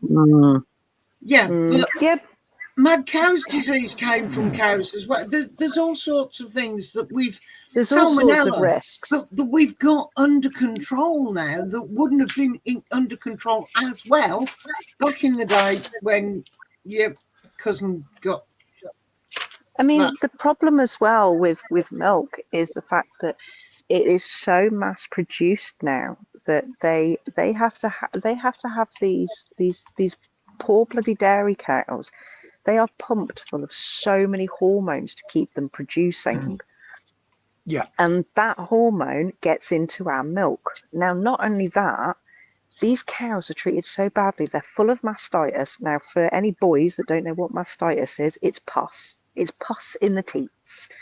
And there is a legal limit for the amount of pus allowed in milk. There is an actual legal limit. And it's not little. Pus. Actual pus. Yeah, a lot of it is to do with the chemicals as well that they use to clean the teats and the machines. Yep. And it's gross. Yep. It's absolutely gross what they're doing. Shut up. Sorry. Milk's gross. Baby cow juice for baby cows. We shouldn't be drinking baby cow juice. Leave me alone. Yeah, well. Cow juice used to be a lot better when you had the lovely little maid sat on a little stool. Yeah. I like cow juice. I can tell the difference between the stuff you buy over the counter in the shops round here and the stuff you buy from the dairy farm when we're on holiday. Yeah. And the other issue with milk is not the milk itself, it's what they spray on the grass that the cows eat. That's if you're getting grass-fed cows. A lot of them aren't even grass-fed. They're fed grain and shite. Yeah. And the thing is, though, as well, they always say, "Oh, drink milk because it's good for your bones." Actually, do you know what? Milk actually causes a block out of calcium in your fucking blood or in your body, wherever. You can get more calcium from a fucking piece of broccoli or something like that. I can't remember which vegetable it is. Do you know what? Cheese. I thought I was sort of half intelligent, but listening to Holly, I'm realising that I must admit I've sort of blacked out the last decade because of certain family reasons. But I want to get back into this and understand this. I do understand it to a certain extent. You know, my sister is, well, she's a minute younger than me, but she's quite savvy. But I don't have anyone, like, as in terms of children, that I can talk to. If I would be honoured, Holly, could I speak to you at some point? Of course you can, but please don't be labouring under the illusion that I'm actually intelligent. I'm not. I'm stupid. I get on the wrong trains. No, I fall upstairs. no. Do you know what I did the other day? Right, I had my dinner out on the side, and I was making myself a cup of coffee, and I poured my milk onto my dinner instead of into my cup. Oh, Holly. I do that. I go to do that quite a lot. I don't actually do it, but I suddenly think, "Oh no, you're not doing that. No, that's not that." I But she swear is down. capable of finding an absolutely marvellous pub for lunch. Well, yeah, there is that. It's food, though, isn't it? Of course, I'm going to like know that sort of stuff. Oh well, if you don't mind, people, can I share some positive news with you? Ooh, go on then. Yeah. Well, it's not really mega stuff, but Is it what you told me today? Wait, does Jenny already know? No, I don't think. No, it's even more than that, Jenny. Oh, so this isn't where Jenny jumps up and down, going, "I know." Well, I know this sounds a bit I don't know. It's good for me. So I've been driving for 30 years. But the last couple of years I've lost my car. And due to my health things, I think I can get one on PIP. Ooh. So, but I don't go out. Sometimes I don't go out for 3 weeks. It might mean that I go to Essex, near where Dan's parents are, and near where my first flat was. So it might mean that it gets me around, but I've got to look into it, but I think it's like a bit of a leasing scheme, a cheaper leasing scheme, whatever, but it will give me so much independence. And that's brilliant. Is it actually through PIP, is it? Yes. Yeah, basically what they'll do is they'll take your mobility payment off you and it'll pay for the car. Yes. But the good thing is you literally only have to put fuel in it, because I think they pay the insurance, they pay any repairs on it, everything like that. So you don't have to worry. But at the end of the 3 years, insurance as well. At the end of the 3 years, if there's any damage, any scratches, you have to pay for that, for it to be brought back to the as new standard. That's what I didn't know, Heather. I haven't looked into it totally. But at the moment, that was the only I thought this opportunity, was shall we something say. new. You told us this last week.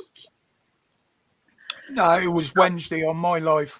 No, it was last week. Oh yeah, It was last week because she said, because you only said earlier that Missy didn't come on your live on Wednesday. It was last week. Missy said hopefully she was hoping to get a car on Motability. So you told us that last week. Yeah. No, You Lizzie forgetting. wasn't on Wednesday.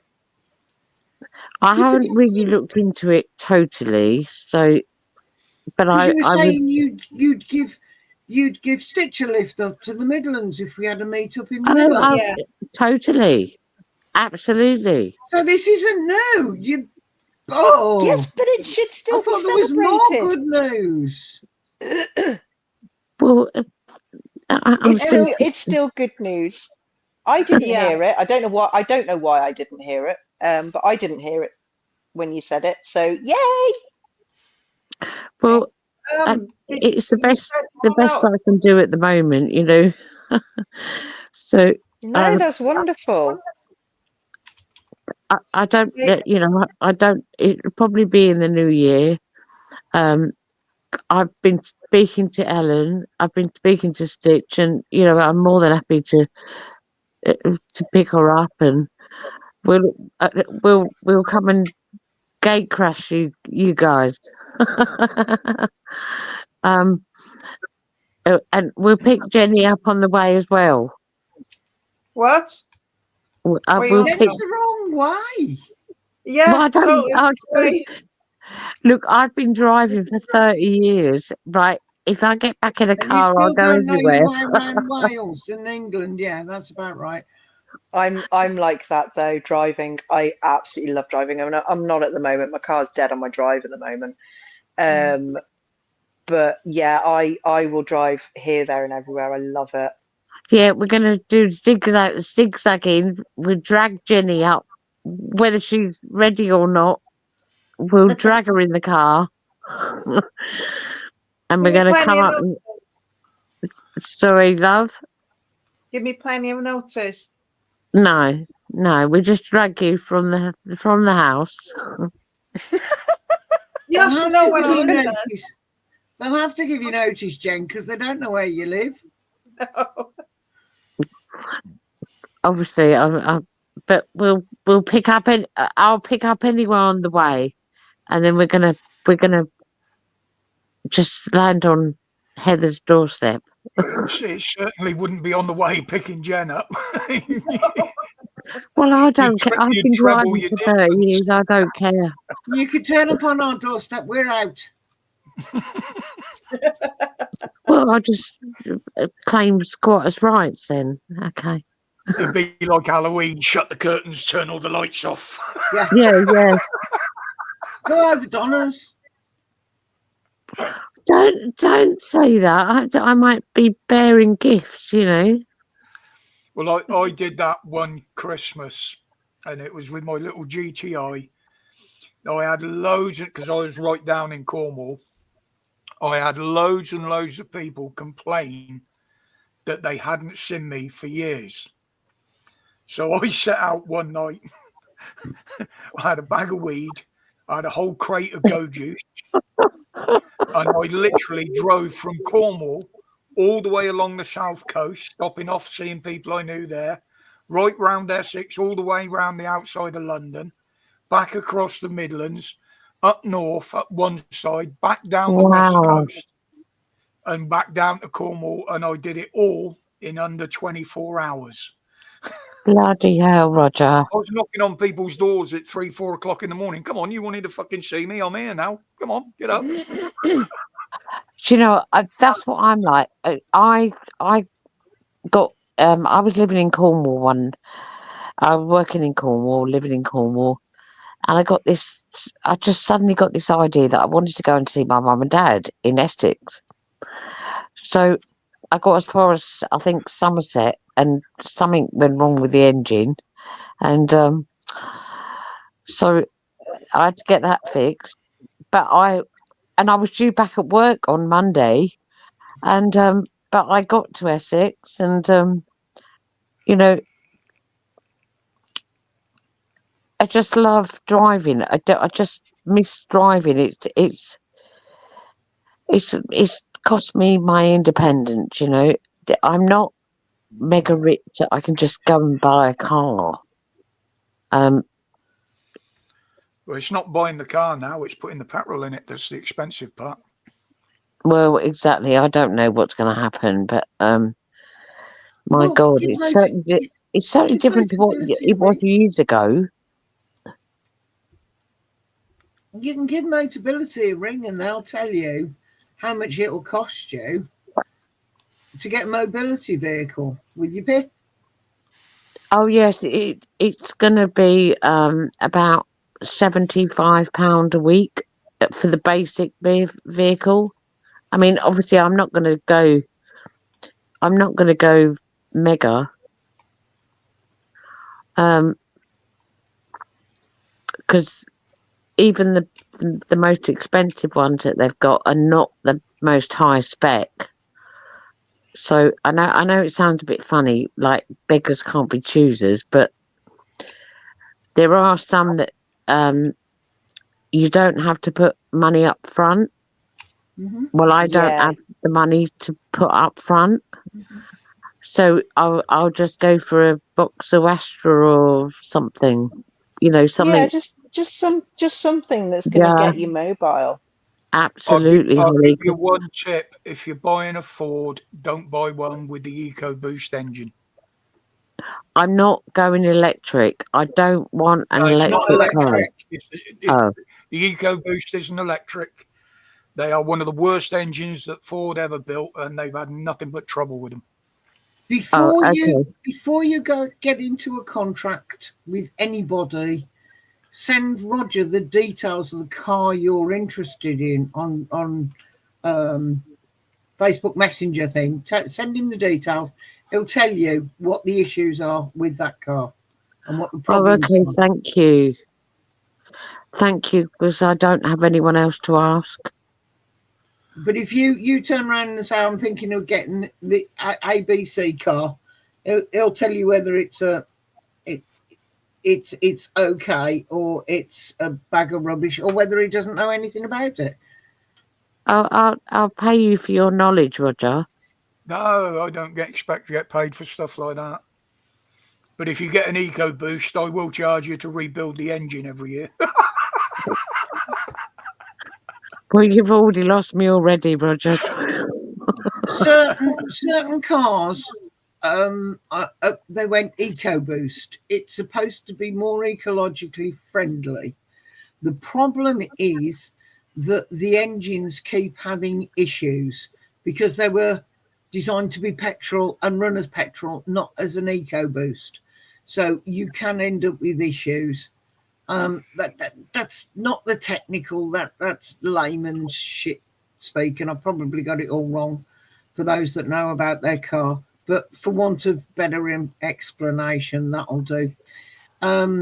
So that's the sort of car he's saying to avoid, those that were designed to be a proper petrol car and actually now aren't. They're not quite a hybrid then, but they're not quite petrol either. I'll be honest, I'm out of the car game because just before, I mean, all right, and I know this is not like super duper whatever, but I was really happy once. I got a Ford Cougar, but it was the old one. Mm. It was like I think it was it was a T-Reg, but it was lovely. Do you know and it was why the Cougar never took off? No, they Well, didn't, very Roger. popular You're in this right. country. It was billed as a replacement for the Capri. Yes, exactly. But I loved my Ford Cougar, and it was about I think it was T-Reg, if I remember rightly.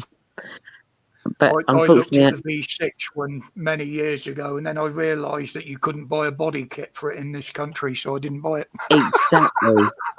Exactly. And the only reason I bought it because I knew this bloke who told me about it, bloody blah, blah, bloody blah. And when I had, I crashed it on a bridge and I gave, well, I was, apart from fracturing my neck and being in hospital, he took it and he sold the parts and all the rest of it. But that's another, that's another story. But I'm really out of the game now because the last car I had was thankfully my dad's car before he died, and it was a Ford Escort, a Ford Focus Estate, and Mum was driving it before Dad died, and then when Dad died, Mum knew I didn't have a car, and she went, "Oh, you might as well have it. I'm not going to get anything for it." Part exchange, even though it had been serviced and looked after and everything, and then unfortunately something. Oh, it's a long story, but that I mucked up and something happened to the engine, and now I've been out of a car for 4 years. But obviously, Well, to be honest, I mean, I'm sorry, that was a real rant. Sorry, that was a real. no. To be honest, with regards to having a PIP car, it doesn't really matter if it's going to have issues because it's not like you're going to have to pay for it to be repaired because they will anyway. And they'll send you. They send you a courtesy car. They send you a courtesy car if yours has got to go in. So it doesn't really matter. Well, No, I know. Sorry, most I people was going on a reminiscent rant there. Sorry. Most people that buy new cars nowadays, unless they've got a very, very big bank balance, most people lease them anyway. Yeah. That's why there's so many new cars coming onto the road, or has been. It's because under the lease agreement, you have to change it every 3 years. Mhm. Yeah, this is what I don't understand about the lease thing because I've never done that, and you pay to use it for 3 years and then change it for a new You're basically hiring a car for 3 years and then you get a new one under the same agreement. Yeah, but what you never what own if I the want to car. give it up before 3 years? It depends if it's a lease car rather than a PIP car. I think you still have to pay whatever's owing on your lease. Whereas with the PIP car, I'm not sure how that works if you need to give it back. I was going to say it's going to depend on the contract. So Yeah. you need to speak to the people you're going to be getting it from. And it depends which company you get it through, because some will only conditions. specify certain makes and models. Motability. Yes, Yeah, Roger, Motability is know. different from Motability is different from loans and leasing. Though. Yes. Yeah. They have a choice of cars that you But can you pick. go through Motability if it's coming straight out of your PIP. Oh, I know. Yeah, I get that. But I am Roger so. was saying it depends who you go through, and I'm saying you haven't really. You've got to go through somebody that uses Motability. Mm-hmm. You see, and that's where I made. Well, I'm really sorry I made an assumption, but I think Heather will know this, and I think Holly will know this. I said to Dan I wanted to speak to him about his car because I assumed that he'd got his car through PIP. But he told me that he didn't get the higher rate of PIP and he bought it himself. So I apologised. I said, sorry, Dan, I didn't know you were loaded. You know, you could buy your own. You could buy your own car. But he hasn't bought a new car either. No, it's not a brand new car. And this is the thing: we bought our car from when I was working, and money that we got, and the money I got from the write off of the other one. But I would never go down the route of hiring absolutely. I prefer to own a vehicle. My dad always bought a car that was 18 months old. He never bought a brand new car because obviously worth they decrease in value when they get off the forecourt. I Yeah. mean, so although this car that I might get might be brand new, I would never buy a brand new car unless I was obviously loaded and I'd won the lottery. And I bought my Euro Millions ticket tonight, so you know, who knows? Oh God, Roger. Oh, I've got one too, but I'll let you know how much I've won. Oh But shit! Was that tonight? I was meant to play that. I'm I Holly. could do with another 100 million because you know the Well, look, 120 million that I've already got isn't enough. well, I'll tell you what, Yeah, love. really If I win anything substantial, I'll give you something. Oh, thanks. Can I lend a fiver? Well, I would. You know, I believe me, I would. I think we I all would though. Do you know what? If I won an obscene amount of money like that, I'd be giving it away left, right, and centre. Do you Yeah, want 10 million? Here you exactly. go. Have We all, 10 yeah, million. but we all would. Well, I Yeah. wouldn't give you 10. Sorry, Hall. Oh, But I would. If I won no, if I won the Euro Millions, which is like what 150 million, I'd give yeah. you 10 million, Heather. I would. Well, you see, I'd be more likely to give you one, not because I'm stingy, but because I can give it to 150 people. Then, Yeah. Yeah. Yeah. nah. I don't know 150 people though. Well, yeah, but if I start No, off giving neither you do I, one, Holly. if I start off giving you one and you know, we'll see what I've got left at the end of it. It might go round a second time, but Well, look, if I do win, Who would there you'll be? all There'd be benefit. You'll all benefit, I promise you. Mum, Ben. stop counting how Yeah. many people. But It's literally less than 10 people. mm, I know less than 10 people that I would actually like give a substantial amount of money to if I won that If much. I won that 127 million tonight, do you know what I'd do with it? A lot Burn of it it. would go to certain charities and certain people because of the amount of bloody tax I'd have to pay on it. Yeah, but also, Roger, be careful because the charity's dodgy as well. No, we both said this. It would go to like the PTSD camp and things like that. Yeah, definitely. I would spread it around and work out how much we need, make sure the rest of the family are comfortable, and the rest of it would be dispersed. Because if you invest it, even just let it sit in the bank, absolutely. all you're doing is feeding the government. And make sure the kids have got enough. Yes. And then people like Holly and Dan and other close friends, and then I'd make sure everybody I know has got something. Mm-hmm. And it would be everybody I know, and it might only be a couple of grand, but everybody I know and get on with would end up with something. Even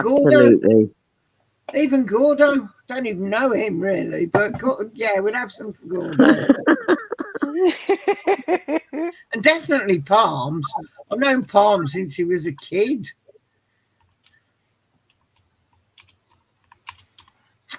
So did you have a nice day out today, Lizzie? Well, do you know what? It's the second night this week that I've been awake all night because the bloke upstairs, it's a long, boring story and it involves the police. But he has ruined my life. And at 3 o'clock last night, he's up and down the stairs and he's doing what he does in his van and whatever, but he has to do it at 3 o'clock in the morning. And as I say, unfortunately, the block I live in has caused me a lot of problems in the last 10 years. A drug flat and all the rest of it.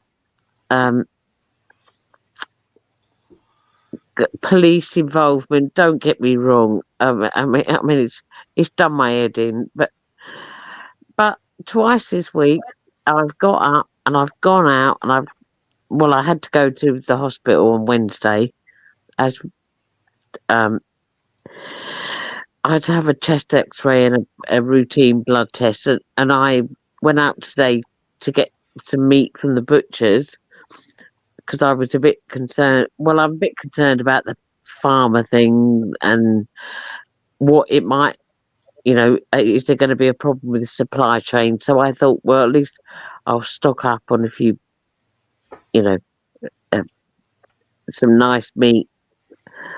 Yeah. So, but it was quite. I find it very difficult to go out, which is why I'm looking into that car, because otherwise I just don't go out, and I don't go out for 3 weeks or whatever.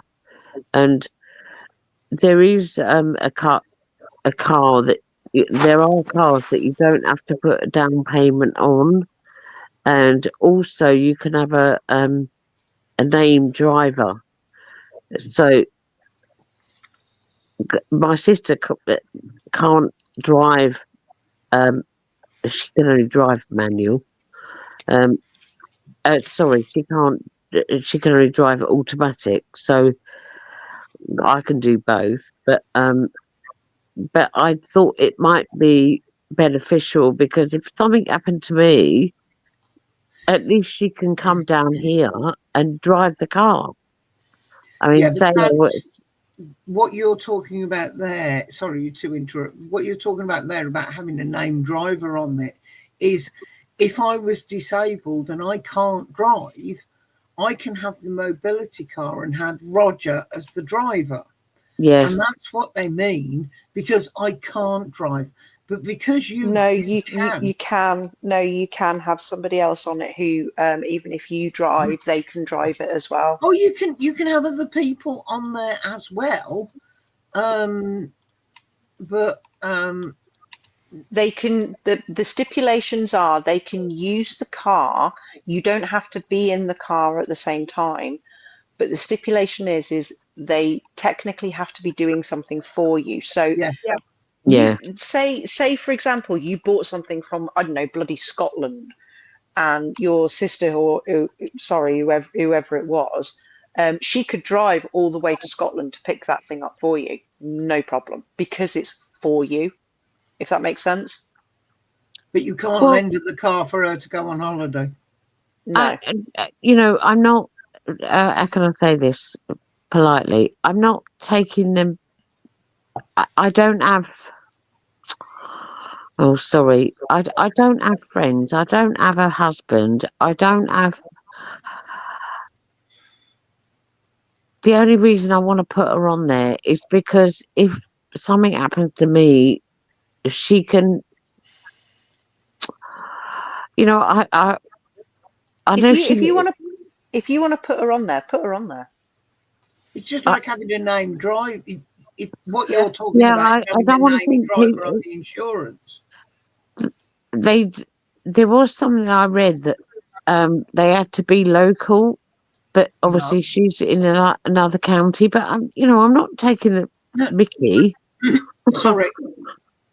I think what you've read about them being local is if you've got somebody doing the driving for you, and you'd need to.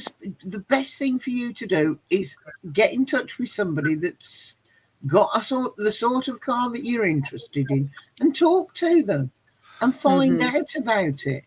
But I wouldn't go down that road, because you never end up owning a car. You keep just giving them money to borrow a car. Well, to be honest, Heather, I don't really. I'm done. I've given up. Whatever. But that's why I said to Dan, because I didn't want to assume that. But I thought his car he got through PIP, but he said he bought it himself. Yes. Mm-hmm. And then I said, I'm sure you've seen this on Facebook, but I said, "Oh, you're loaded then." you know, but I really thought he got it through Pip so he could give me some advice. But every contract is different, and every contract he wouldn't have anybody on there necessarily as a named driver anyway. And that's what I'm saying. You need to ask these questions about what you think.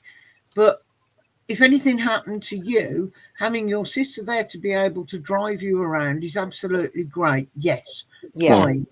But if anything happened to you seriously, permanently, if you're not careful, the car goes back.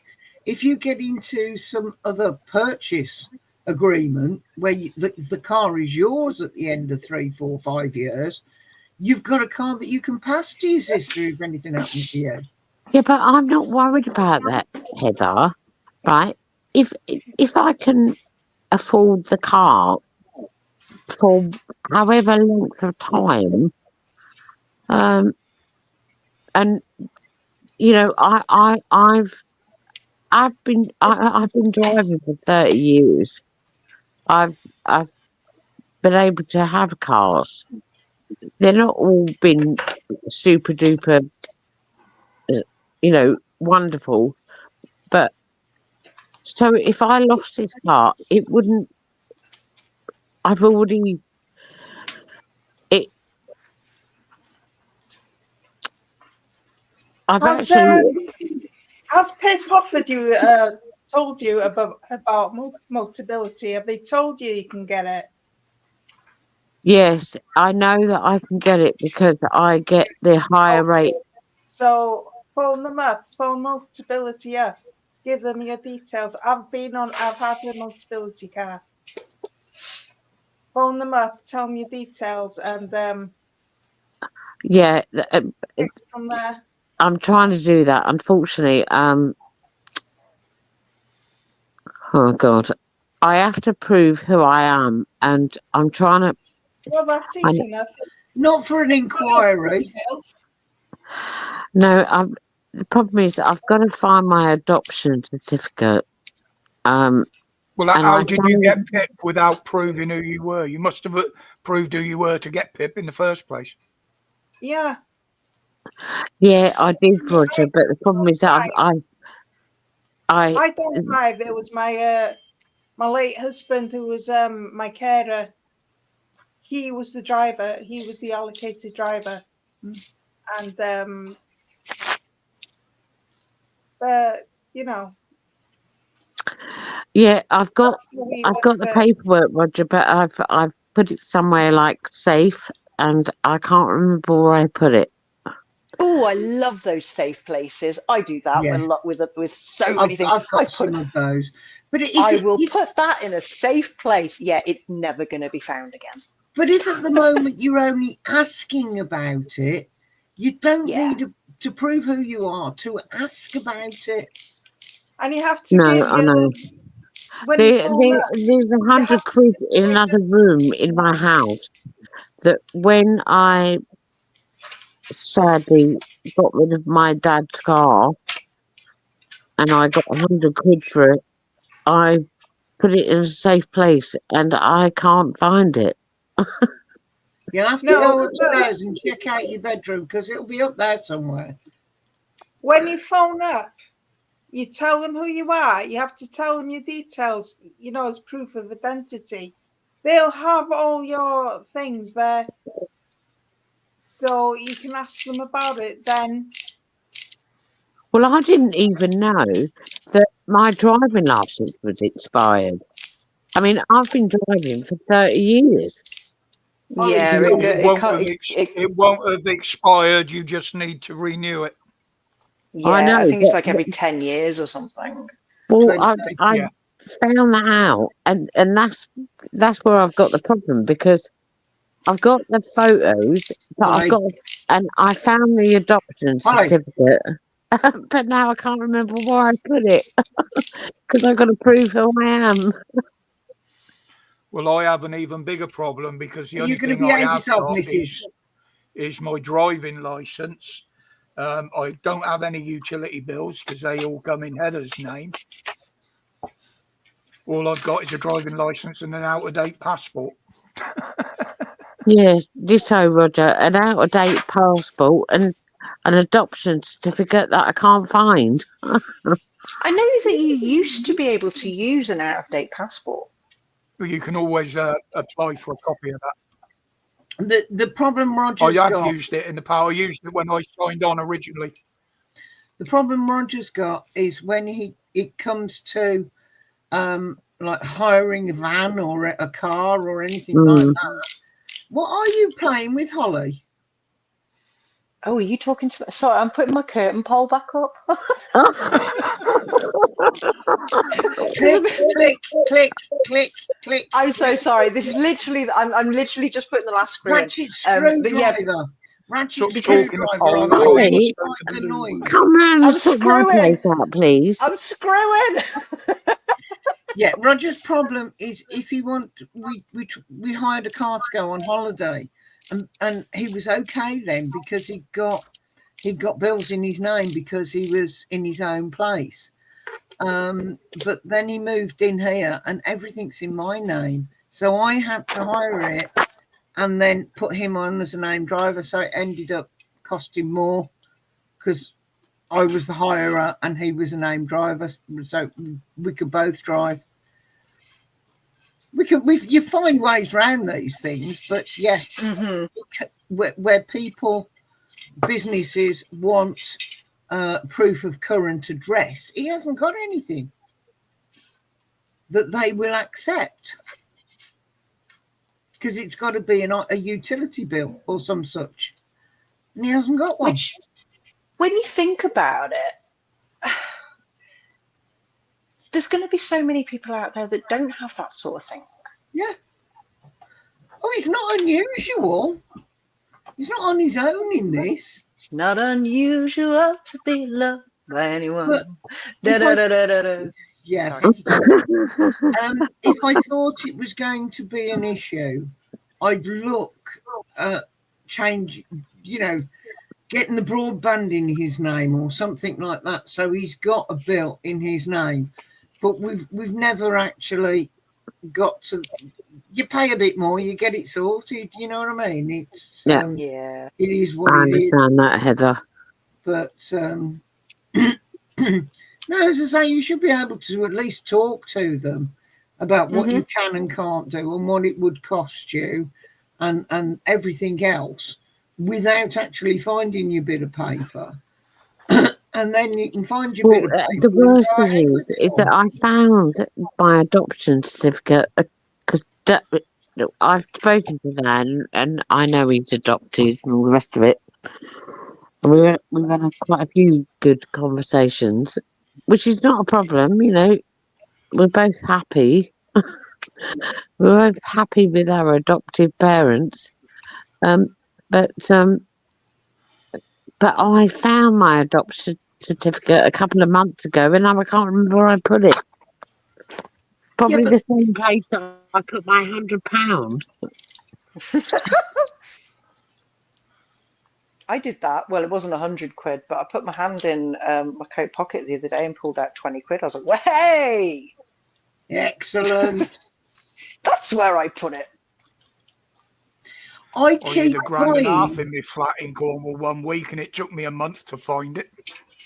Oh my God. I put it in a fag packet and had it up behind one of my pictures on the wall, and I forgot it was there until I went round to clean the flat one day, and this packet fell out, and what's in there? Oh yeah.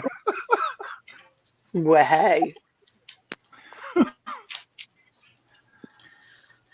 Because I'm not smoking. I'm eating these little mints to help convince my mouth that I don't want a cigarette. And I go out and buy 2 packets and I open one and I get to the bottom of towards the end of it and I go to get the other packet and I can't find it. So essentially what you're saying is you've actually swapped your nicotine addiction for mint addictions instead. Yeah. Yes. Do you know what? That is what my granddad did. Bless his heart. when he gave up smoking, he started eating mint imperials. And literally all he did was replace the nicotine addiction with mint imperial addiction instead. It's a hand to mouth addiction for me. Before I started smoking, I used to suck my thumb and bite my nails. But Yeah, I'm sure Roger's nicking them. See, I've got that thing of, I can't remember what it's called. And I know that if Dan was here, what I'm about to say, he would make into some kind of sexual innuendo. You need something in your mouth. Because I need something in my mouth. And when I was younger, it was lollipops. I always had a lollipop. But if you notice, I tend to play with my tongue bar a lot. And that's why, because that has really helped, because I've got something in my mouth. Well, and it's the same as cigarettes. Asking Roger if he wants me to get that done. What was I'm that, not going Lizzie? down that road. I said, lucky you. What, the fact that I've always got something in my mouth? Well, yeah, I was being, what's the word? Sarcastic? Yes. Crude. or facetious. Whatever you want to take it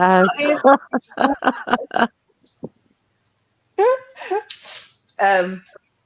But yeah, smoking for me is that thing as well. It's having something in my mouth. I was never a You thumb get to a sucker, certain though. age where you just want something in your hand. No, I wasn't a thumb sucker. Holly, Holly, I think you're Bonkers. Oh, yeah. Cracked. Unhinged. Mentally unstable. No, I never said that. without the bracket. Oh no, these aren't suggestions. These are Statements. Statements. They're.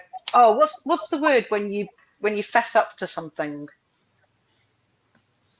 Confess. Confess. That's it. They're confessions.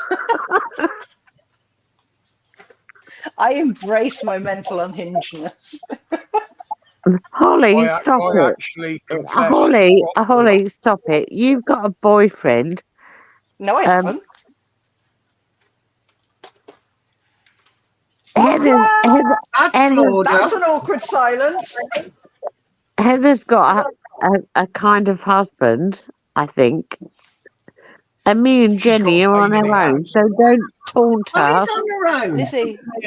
Lizzie, I genuinely haven't got a boyfriend. I'm single. Holly's got a dog. I'm sorry, Holly. What happened happened to that man? I do not want Roger. Sorry, Roger, I love you to bits, but no, I don't want Roger. No, sorry. Holly, what happened to that man you were with? I don't want to go into it on YouTube, but it didn't work out. I'm so sorry. Let's just say that I'm so sorry. I've never made a habit of talking about things like that on YouTube, full stop, even in the past. So I just kind of keep that stuff private. It didn't work out. Situation changed. Oh, of course. I'm very sorry. It's okay. But I'm entering my entering my lesbian era. Well, I've got some stories about that, but all I will say is that I've remained unmarried and probably the happiest I've ever been.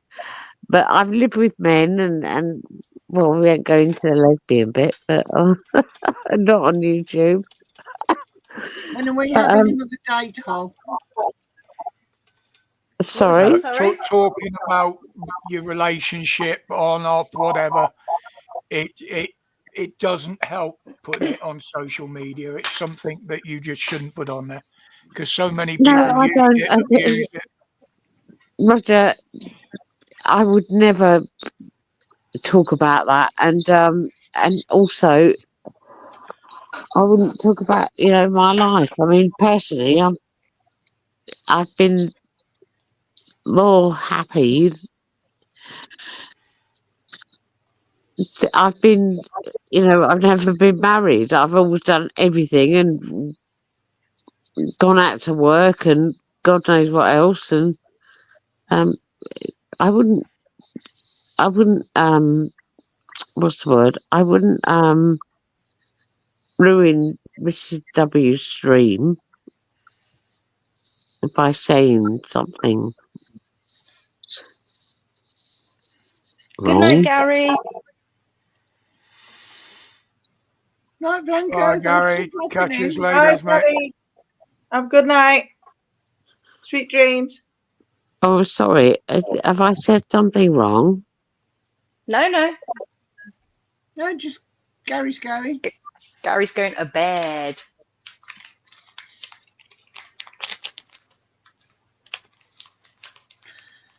Anyway, when's you and me getting together again, Hall? It'll have to be after the end of the month when I've got some pennies. Oh, you don't want And me when to I'm take you out again? and when I'm not decorating.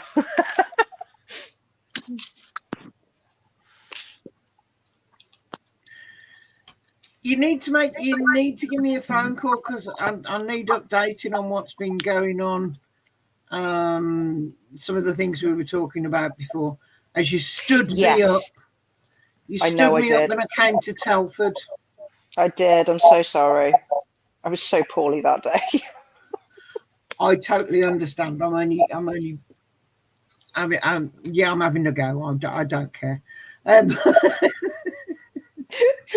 so the stupid thing is, I'd gone round in circles. Mrs. Woman was marvelous. She was absolutely amazing. We're friends on Facebook now.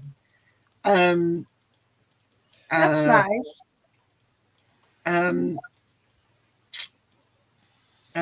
What was I? You're going round in circles. Yeah, I thought, yeah, we can get this arranged. I can do that. See her, pick it up, pop it, and then come and get you. Or we can meet in Telford. It depends on how you're feeling. And but I'd have quite happily come over to you. That wasn't an issue. And then when I've gone round and round trying to get it all sorted, and you do that, actually not today. I'm like, Holly. Yeah, I know. I think I spent most of the day asleep on the sofa, to be honest. I know you can't help it, love. I know you can't. I know. It was like so frustrating. You know what I mean? It was like this was all working so well. I mean, there's certain days when I can push through it, but that day I was like, if I push this, I am going to absolutely ruin myself. No, you said no, and I accept that. I do accept that. I would never, try and change your mind. But yeah, it was just like all the best laid plans of mice and men. I know. But then look at what happened when I was going to come over to you with Dan coming up. My mum's literally taking me to the train station, and it's like, oh, all the trains are cancelled. Fuck. You I don't know, what is it about you? Are you just a bad luck thing? Yes, I'm jinxed. I'm cursed. I thought it was just me. No, I think it's me. I think it's me. Roger's convinced I'm cursed as well. So everybody who comes into contact with me, their life goes to shit. So right, I'm off now. I'm getting tired. All right, Jenny. Okay, nice speaking to you all. Take care, love. Thanks for coming Talk up. to you soon. Take care. Right. Bye. Bye. Take care, love. Bye. Have a good weekend. And you. You as well. Cheers, love. But no, you kept saying you were going to phone and you didn't, and yeah. Oh, I'm terrible with phone calls, though, aren't I? I'm terrible with my phone full stop. I mean, even Dan has to bloody remind me sometimes. Like, hello, check your WhatsApp, woman. Well, I said it to you the other day. Yeah, that's what I mean. I can literally go days without checking my WhatsApp because the problem is WhatsApp because I'm all concerned. Want to make sure you're okay, and he's having a go at me. Have you spoken to Holly? Is she okay? See, the problem is as well, because I'm on iPhone. You know, on Android, when you've got notifications, they come up on the top of your screen, don't they? And they stay there. Yeah. You don't get that with iPhone. It's totally clean. Crap. It's totally clean at the top. So, like, I do miss a lot of notifications because I have to scroll through my notifications and thing, and it's just like, yeah, for fucking Told you iPhone's crap. iPhone's amazing. No, they're not. Excuse me. Huh. And Samsung, you used to be able to get a repeat noise. So if you got a message from anybody, rather than it just going ping, you have a text message. It would go ping every minute or every 2 minutes, depending on what you'd set it on. I can do that on the text messaging app through iPhone, the iPhone's default text messaging app, but I can't do that on WhatsApp. But I've got it set so that it's only iMessage that reminds me, because only my mum, my dad, and my son use iMessage. Because they're the only ones with iPhones? Yes. Do you use the cloud? Mm-hmm. So you might be getting 70 quid back. Oh, will I? Yeah, they've iPhone are being, I don't know whether it's going to court or what, but because they push their own cloud unfairly, not allowing other people to advertise that they've got a cloud space and stuff like that. They've classed it as unfair marketing. They could end up paying millions out in compensation. If they do, it would turn out about 70 quid for every iPhone user or owner since about 2015. Oh, okay, fair enough. But the thing is, though, with iPhone, your gallery is linked automatically to the cloud anyway. Yeah, but you pay for it. And because they don't give you a choice. You do if you need an extension, which I do. I pay, I think it's like $2.99 a month for like a terabyte. Yeah. And because they don't give you a choice, it's classed as an unfair overpayment. So you would be entitled to this money back. It's Which that are taking it up. That's it. Yeah, it's Which that are taking them to court, isn't it? Yeah.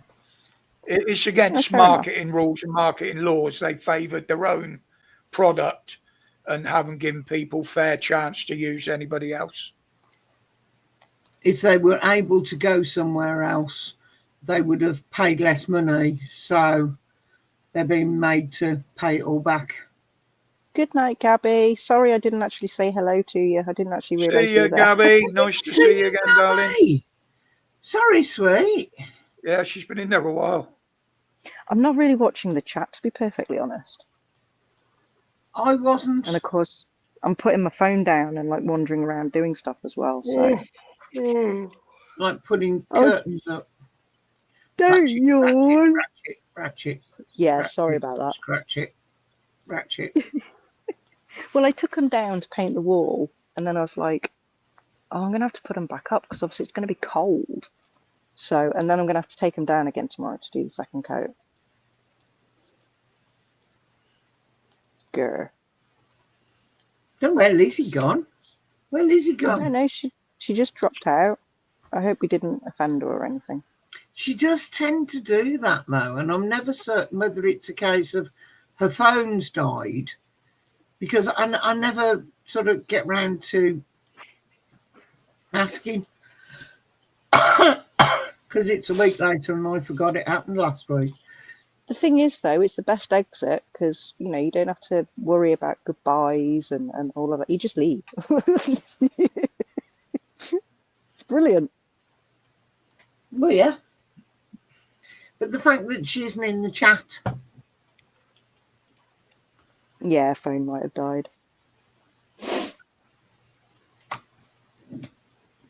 But she does it quite regularly, so if it is because we've upset her, I upset her nearly every time she comes on. Oopsie. Oopsie. Oh, what you got planned for the weekend? Kids are coming over Sunday. Other than that, I'm just sitting in my chair looking lovingly over at Roger all weekend. At the back of his head. Well, no, I keep bothering her to get up because it's boring sat down here having nobody to antagonise on me. Get up, I need someone to annoy. Yeah. Yeah, Oh, God, literally. yeah. And I refuse when I wanted to get Every up. I morning. just refused to take coffee up. Every morning. That is emotional blackmail, Roger. He's Well, horrible now to and me. again, it's a problem with my computer that I needed to look at. But He's horrible to me. He's absolutely horrible. I need somebody you to get your coffee and your pain in the morning. That sounds kinky, that does. one. Yeah. You can have your coffee and your pain. Start the day right. Oh my God, shut up, Holly.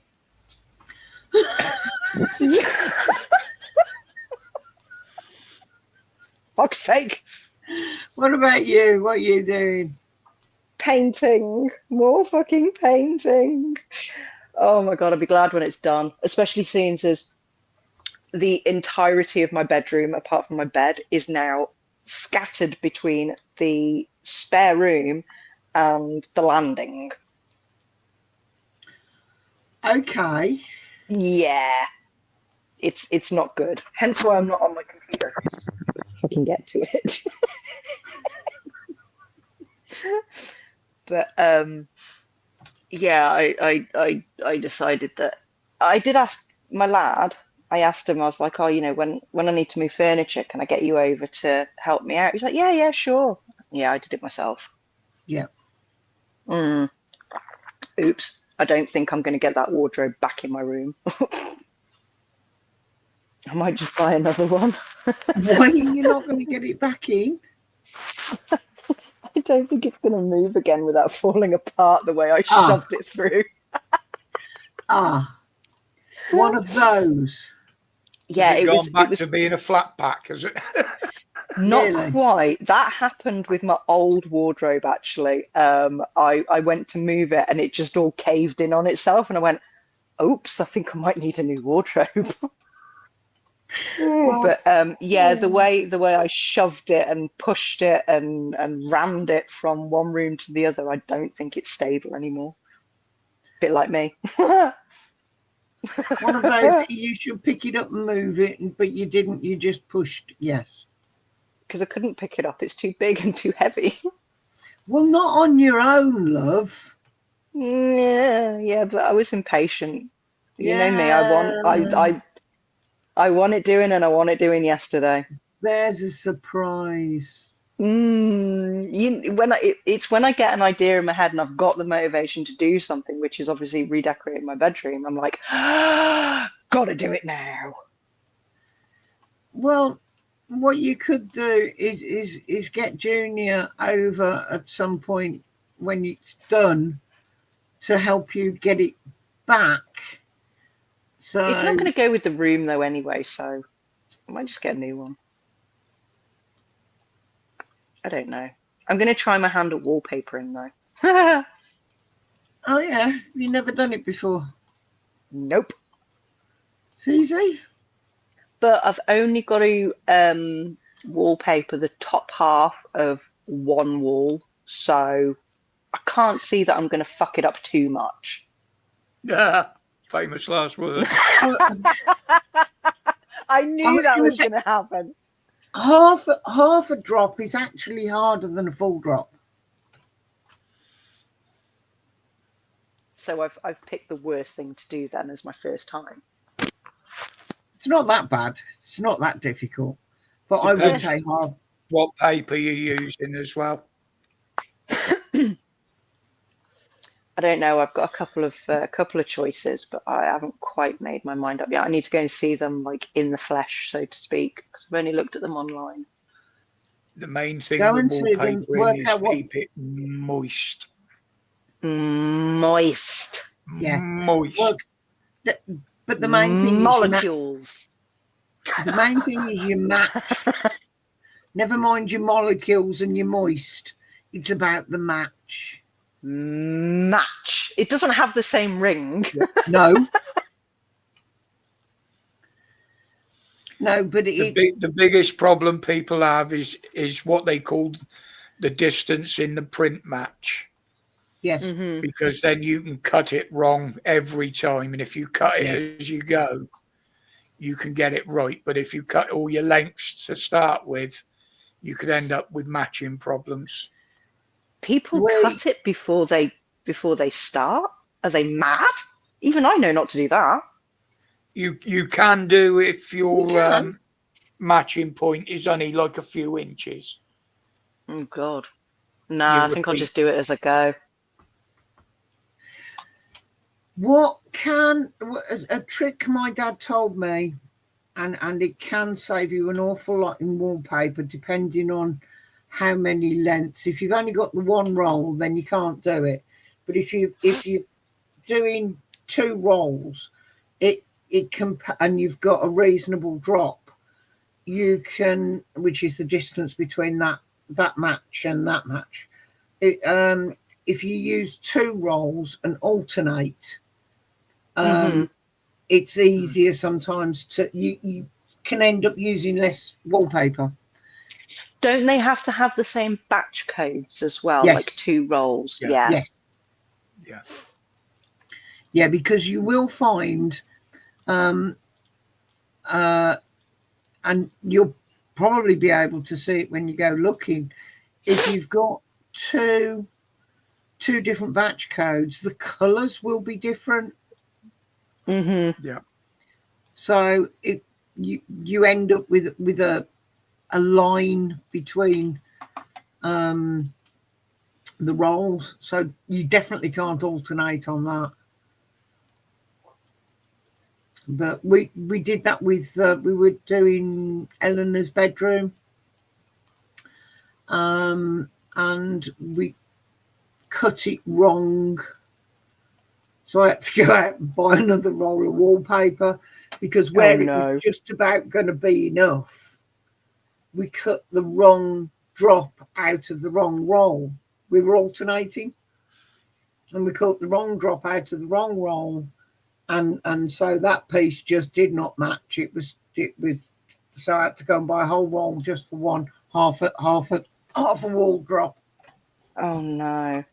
Well, I remember when I moved into my first house, the spare bedroom, which was going to be my lad's room, it had the Tweenies wallpaper. And he was mad on the Tweenies at the time anyway, but this wallpaper had been ripped and all sorts. It was an absolute mess. And he was in love with this. He was so excited. He was like, oh my God, I've got Tweenie wallpaper in my bedroom. Tweenies. And I was like, no, mate, it's got to go, because look at it. And he was like, no, Tweenies. Yeah. And my mum, bless her heart, she searched high and freaking low for a Tweenies wallpaper, and she found some. I think it cost her a bloody arm and a leg, because it was like, it was just not one that you could find everywhere. And bless her, she came round and put it up and everything for him, and he was over the moon. He loved it. He was so happy. It's so nice when kids are, in that sort of. It's heartbreaking saying, yes, I know it's got your favourites on the wall, but we're going to have to take it down and you're going to have wood chip. Yeah. What colour do you want it? Blue? Yeah. Ugh, wood chip wallpaper. I remember I got the beating of my life because one thing I used to do was I'd lay there in bed because I never slept as a kid, ADHD and all that. And one of the things I would do, I would pick the wood chip off the wall and I would pluck the feathers out of my pillow. And Roger, you've just dropped us. Are you okay? Yeah, I just caught my foot in the camera cable. Okay, fair enough. Yeah, I would I would pick the wallpaper. I'd pick the wood chip out of the wallpaper and I'd pluck the feathers out of my pillows. And this one day she moved my bed to Hoover and literally there's like half the wallpaper and half my pillow under there. Oh God, I got a beating for that. I got such a pasting. Well,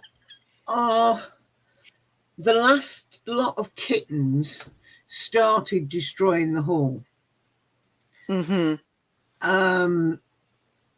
And yeah, it's on the to-do list, but it's the last thing. And we haven't done the bedroom, and it's all my fault. But then, hey, it always is.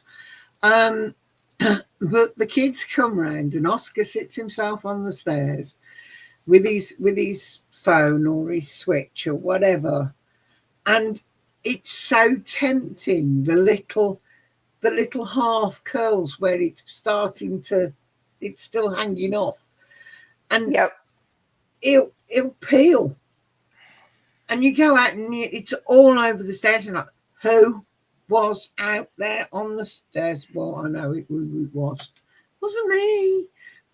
Yeah, yes, yes. was. That old chestnut. But at the end of the day, it all needs to come off at some point. So, bothered. Yeah. No, I know. It's not the end of the world, really, is it? Let's face it. It's not really. But it's the fact that he's been told numerous times not to do it because it leaves mess everywhere. So, Mm-hmm. Well, instead of telling him not to do it, just tell him to clean it up. Or at least do a better job of it. We could, can't tell him to clean it up because it wasn't him that made the mess in the first place. Yeah, fair enough. So you're decorating. I'm looking at the back of his head and cooking for the kids on Sunday. I need to. Excuse me. Pretty boring then. I need to see if my mother will take me to B&Q.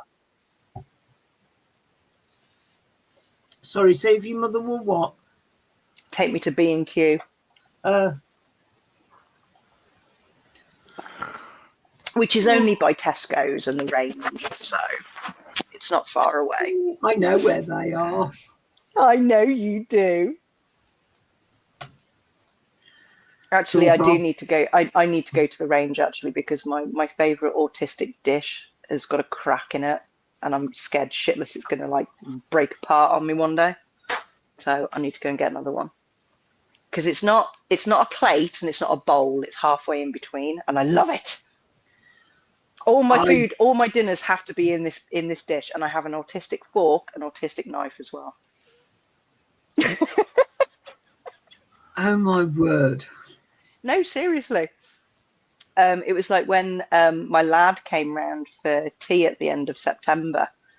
I did us all tea because obviously Grumps was there as well, and I gave my lad his dinner and gave him his knife and fork and everything. And I sat down, and then next thing I know, my lad went up and went, "Nah, that doesn't suit the tism. That doesn't." And he went into the kitchen and got a better fork because he couldn't stand the one I'd given him. And Grumps is sat there going, You two are so fucking related. Every time I went round to my daughter's, I would go to get a knife and fork out of the cutlery drawer, and she got all sorts of bits and pieces, and everything was different. And I'd look for what I called a nice knife and fork. Yep. And in the end, a couple of Christmases ago, I bought her a new cutlery set, some new knives, forks, spoons, you know, so that when I went round and I went into the drawer looking, I could go, knife and fork I'm going to enjoy you eating my dinner with. I'm not going to dig into my hand when I hold them, because I hate things where they're sharp. Yep. So you've got it in your hand and it's digging into your hand when you're trying to hold it. Might look funky, you know, it might be, and I'm not saying it's not functional, but I don't like it. No, that is a danger fork, that is. No, some of these where they've got square ends. Yeah, no. I've never like quite that. understood that, because they're not comfortable. No, see, my fork is it's got a square end, but it's rounded square, and it's so comfortable. If I lose this fork, my life is over. I will never be able to enjoy a home cooked meal ever again, because I have to use this fork and I have to use this knife. That's dangerous that you've only got one of them. I know. But it is. You've seen my collection of spoons. Yes, I have. I have. None of my teaspoons match. I've got a full set of knives, forks, and spoons that my mum gave me. Then I've got a set that my nan gave me, and they're like the old yellow style butter knives. That kind of set. Yeah. With the kind of, the forks have got that. If they were proper ones, the handles were bone. Oh, I don't know if they are actually. That's why. No, that's why the handles are yellow, because in the good old days that bit was made out of bone, but then they started making them out of plastic. So I don't know. I don't actually know if they are, but they're still going anyway. Chances are they're plastic, but it was. But then I've got 2 forks that Ben likes, so I can't ever throw them away. But none of my teaspoons match any of my other cutlery, because all of my teaspoons are stolen.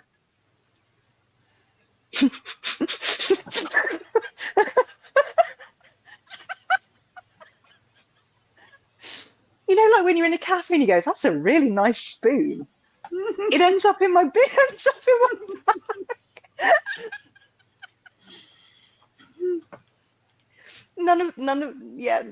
All of my teaspoons are stolen. They're stolen goods. Not all of mine are stolen goods. Oh, actually, no. I have 3 teaspoons that were my nan's. 2 do go with the set. Sorry, I will correct myself. 2 of the teaspoons go with the set of knives and forks that I got from my nan. The other one goes with a different set that she had, that she lost, like all the knives and forks. So there was just these different spoons. But every other teaspoon I've got is stolen. In fact, I think my autistic fork was stolen as well. I don't think I ever bought that fork. I got 2 sets of 4 knives, forks, spoons. So I had 8 knives, forks, spoons, so that when the kids come around Christmas, everybody's got what they need. Yeah. I don't have 8 of everything anymore, because some of them have gone walkabout. I also got same set. It was an offer they had on Tesco's. You bought shit and collected vouchers, and then you could buy this cutlery at ridiculously low price. So I also got 4 soup spoons, 4 cake forks, and some serving spoons and forks that all go together absolutely perfectly. But when we have all the family round you, you sit in rotation to make sure you got the same cutlery. We do 2 sittings on Christmas Day. But the teaspoons were never quite right for eating little puddings. No. And then at work, there was a teaspoon shortage because everybody seemed to nick whatever teaspoons. So I am a teaspoon thief. So and a pen thief as well. I'm a pen thief. So if a pen writes nice, I will put it in my pocket. Not so bad with pens, but they discovered these teaspoons that were in the drawer in place next door.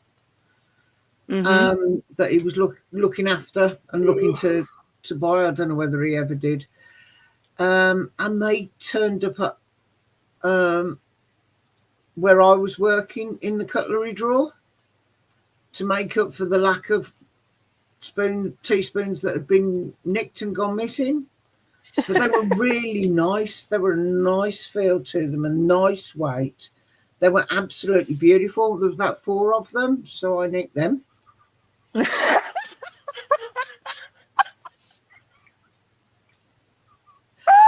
Oh my life! What are we like? No. Because I was nicking them, I actually bought some cheap and nasty ones with the company money. To replace the fact that we hadn't got any teaspoons. So I bought some cheap and nasty ones from some supermarket somewhere, 4 for £1 type shit. But I ended up with these half a dozen really nice ones. And there was a fork that nobody quite knew where it had come from, but I really liked it. So I nicked that as well. Me and Roger now fight over that fork because we both like it. The one with the round Roger, handle. The one with the round Roger, handle. I don't know what's happened to your camera, but it's gone. You're a black screen at the minute, Roger. Yeah, it's... Oh, there we go. I've sort of it's got that it one I frozen. pulled the cable on, it's frozen again. But yeah, you see, he knows which fork it is because there is only one fork that doesn't go with the rest of the set. Yeah, it's one that came from my flat originally. No, the one with the round wasn't. handle. No, it wasn't. I nicked it from work because it was Tony's. I thought that was one I bought home from the flat. No, you keep telling me it was yours and it wasn't. It's mine now.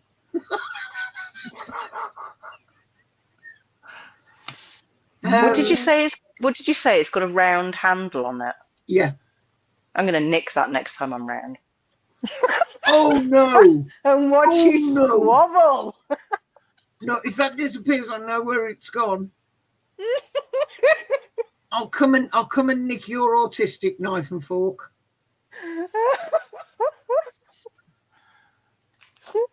You keeping an eye on the time there, bud? Yeah, it's 2 minutes to 10. If you're tired, darling, you can call it a night. You don't have to sit here. Yeah, I know. I was just thinking I might drop out in a minute because the eyes are starting to hurt. But at least I know why I'm having the problems with one of them now. So yeah. My battery's on like 9% at the moment, and I haven't got my wireless charger charged. No, what it is, Ollie, on that one, I've got a sty, but it's on the inside of my eyelid, and it scratches my eye. It's been playing me up for some time. I only noticed I can't. It's too painful. It's literally on the inside. And you won't let me. I Oh. hate things in my eyes. Hot compress, squeeze the fucker. Ugh. I'll get the doctor to do it when I'm in there on Tuesday. Oh, I'll do They it can for you. Do it I'd with do a it syringe for him, needle. but he won't let me. I've told you. How mean. I know. You're so mean, Roger. How dare he you takes not all let the her fun inflict out that of life. pain on you? I've It's always like, been the look, same I've got about this my great. eyes. Always been the same. It's like, look, I've got this great big zit, and you're like, I'll pop it for him, and no, you won't.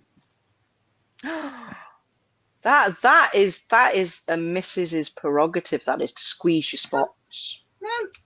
No, I'll do it. Scratch the top off, gone. No, you got to make it pop. Yeah. But then it's there forever and a day because it hasn't been cleaned out properly. Mm-hmm. So I make him suffer. Yeah. Oh no, I was going to say if your phone's on that, we may as well look at calling it a day. Call it a night. Call it Call it whatever whatever you you want. like. We've covered some subjects tonight, haven't we? We always do. Yeah, considering you don't have a specific topic, we do quite well. I mean, we've discussed alcohol and farting and vaccines and painting and Nicking cutlery. nicking cutlery. Cutlery kleptomaniac. I think we've done quite well tonight. Yeah, next time you come round, Holly, I'll go through the other bits and pieces and tell you where I've acquired them from. Is this like going to be a slideshow type of thing? Yeah. This one's God, from yeah. so and so. This one's from so and so. PowerPoint presentation. Cutlery expose. Yeah. Look at my stolen goods. You'll be wandering around the streets with a fucking trench coat next, covered in spoons. Yeah, want to buy a fork? Well, the thing is, I've got Wanna buy a stuff I teaspoon? don't even know where it came from. Oh no, I can tell you exactly where everything came from in my house. Well, Josh's spoon, because Josh has his own spoon and has had since he was little. I couldn't tell you where that came from, but it's like your little ones, I can't get rid of it because it's his. Yeah. Whenever he comes round, he digs for it, asks for it, and make sure. It was like that. It was like that with my lad. He had a set of 3 spoons that he got free with Cocoa Pops, and they had Cocoa Pops on them. And there was a red one, there was a yellow one, and there was a blue one. And we lost the yellow one many years ago. The blue one accidentally got melted because it got left in a pan while it was on. Don't ask. And then there was just this red one. Now, this red one was so faded because obviously it'd been through the dishwasher so many times. And it was last year, I think it was, or it might have been the year before. It might have actually been when I was in Corfu. Ben sent me a message going, "There's been a fatality." And I'm like, dude, what? I'm away. I'm in another country, and you text me saying there's a fatality. What the fuck? Is one of the cats all right? Is Archie okay? Yeah. No, he sends me a photo of this fucking spoon that has just snapped in half. And it's his Cocoa Pop spoon. He's 20 at the time, bearing in mind. Yeah. 20. Yeah. And he's like, it's a really sad day today. Yeah. But this Josh's spoon was he always called the monkey spoon. And we're like, where does that come from? So when he got sort of old enough that we could start the interrogation, it's like, why did you call it the monkey spoon? He's like, I don't know. But he's always called it the monkey The spoon. monkey spoon. See, Hasn't got a never monkey on it. I never used to be able to say the word spoon when I was little. I used to call it a poon. And my nan, up until the bloody day she had to go into the bloody care facility, every time she gave me a spoon, she'd go, "There's your poon. There's your poon. There's your poon." And these are things like that are the best memories. Oh yeah. I mean, And you know, I at the always end used of the to day, have to Josh sit will up turn- on. Sorry, go on. I think I've got a delay. Yeah, it's all right. We keep doing it. Josh will turn round when I'm long gone, and hold his spoon aloft and go, "This was my nan's. She kept it specially for me. It's my monkey spoon." And these are it's how we remember our loved ones. Yeah, it is. It is. It's like part of the cutlery that I got from my nana's house after she died. There was a very, very, very, very teeny tiny teaspoon. It wasn't even a teaspoon. And it was always used for the mint sauce boat. Now, what my nan used to do is when she had lamb, she didn't just put a jar of mint sauce out on the table. Oh no, she put it it was in a freaking crystal gravy boat with added vinegar into it. And Yeah. it always had the mint sauce spoon. This spoon was specific for the mint sauce. And I'm sorry, your I think nan wasn't the only one. I think it was my nan and my uncle. One of my uncles got the crystal gravy boat, but I was like, I want the mint sauce spoon. We literally had arguments over this fucking spoon. Didn't you lose And it? I got the mint sauce spoon. Yeah, it's vanished. It has vanished from this house. Now, I know Ben wouldn't have thrown it out. I wouldn't have thrown it out. Now, I thought maybe it's under like the cooker or the fridge or something. Well, my kitchen's been completely redone, hasn't it? Everything's been moved. It's nowhere to be found. It's vanished. It is literally going to turn up in the middle of somewhere, out of nowhere. My nan playing tricks. Yeah. The mint sauce spoon went bye-bye. I'm And the Next thing time is, I'm though, when I in went... I'm getting a bit flaggy here. Okay, darling. Night, I'll Pops. see you later, Holly. Good night to Nighty everybody in the nights. chat. And I'll catch you all later. No, babe, I'll be down in a bit. Okay. See you later. Bye. Later, love. See, the reason why I think it's my nan is because when I went to see that medium and my nan was very present, the one thing she said to me was, "Will you throw that bloody cutlery out? Because you don't need it. You're holding on to it because it's mine. Get rid of it." And then the mint sauce spoon goes missing. Tell Next me that time that's I'm not in my a nan. charity shop and I see one of those mint sauce gravy boats, I'm going to buy it for you. It's just the spoon that I want, and it was a specific spoon with a specific pattern on it and everything. Who knows if you've got the mint sauce boat to go with it, the spoon will turn up. I haven't, though. My uncle has. Archie, come on. Archie, No, come. but if I see one and I buy you one, maybe the spoon will go, okay, I've got somewhere to go now. You never know. Come on, Arch. Oh, come on, mate. Go on in. Anyway, I swear this dog is getting dementia. We've still got 9 watching. How the hell have we still got 9 watching? I don't know. We've been bloody ranting on about stealing fucking teaspoons for the past half an hour.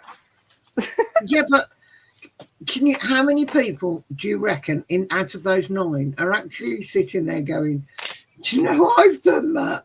I've got a spoon or a knife or a fork or whatever that I've nicked from here, there or wherever. I have no idea.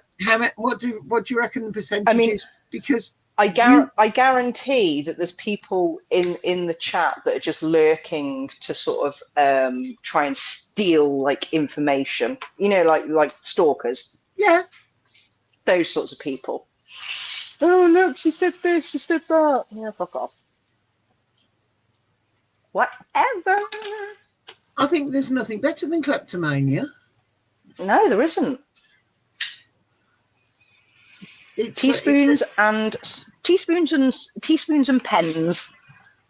yeah, inoffensive small objects that don't harm anybody if they disappear. Well, no, exactly. Not like you're robbing TVs and shit. No. It's a fucking No. teaspoon. Actually, you're saying about nicking pens. Oh God, she's going to get her collection out now.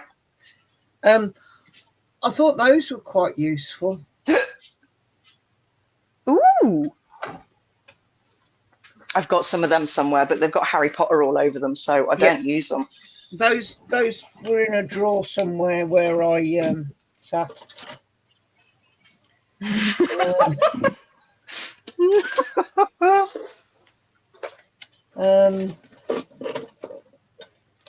What else have we got? Yes, James, you are the only one commenting at the moment. You're the only one brave enough. You're the only one brave enough to show your face in chat, James. That was a company I worked for. Is that a lip gloss? No. It's a pen. It's a pen. But that side there is a magnifier. Oh, look at that. Do you know what that suddenly made me think of? Go on. Do you remember those pens you used to get where you'd turn it upside down and the ship had moved down the thing? Yeah. Used to Or love them. the woman will get naked. Yes. Stop sounding so excited about a woman getting naked. What? I like ladies. I like the ladies. I do, but I know I'm not thrilled about looking at them naked. Yeah. Okay. I'm seriously considering entering my lesbian era. That's up to you, love. Why the hell not? Actually, I'm very disappointed that my... Oh, yeah. God knows where that came from. I used to nick a lot of pens from work, especially when the reps came in. If the reps came in, they always gave us pens, and I was like, "Give me a couple more." Put them in my pocket. That's one of my mother's.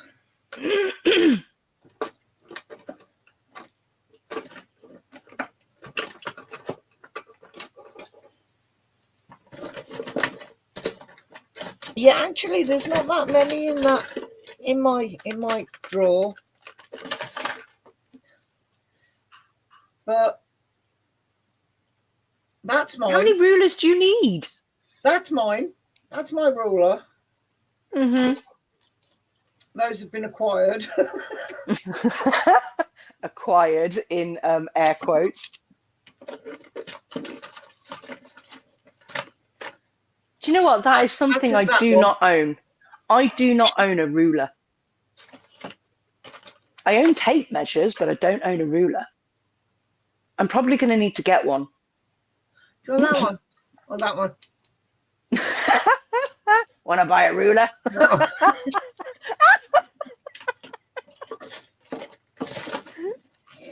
Add it to your trench coat. Start a trade in rulers. Rulers and teaspoons.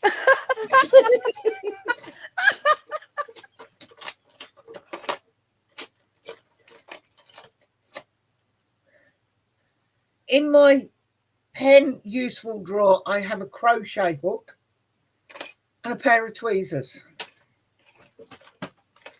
Okay.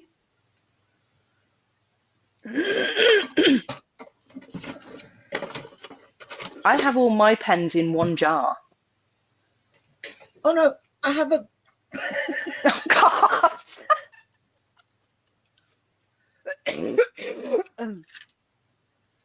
Oh, look, hair scissors. Oh, dear God.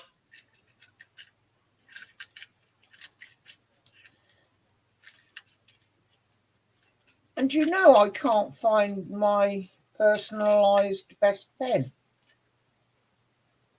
Somebody's nicked it.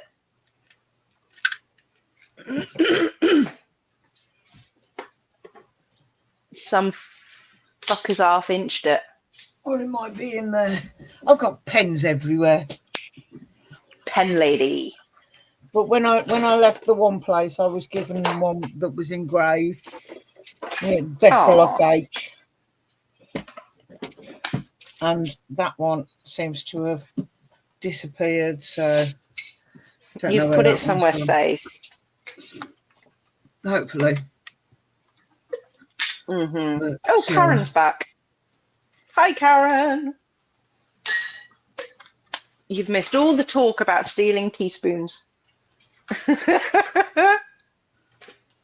Have you got a major or minor kleptomania habit regarding stupid things like pens or teaspoons? Yeah, Karen. Karen, come on, it's confession time. What do you steal?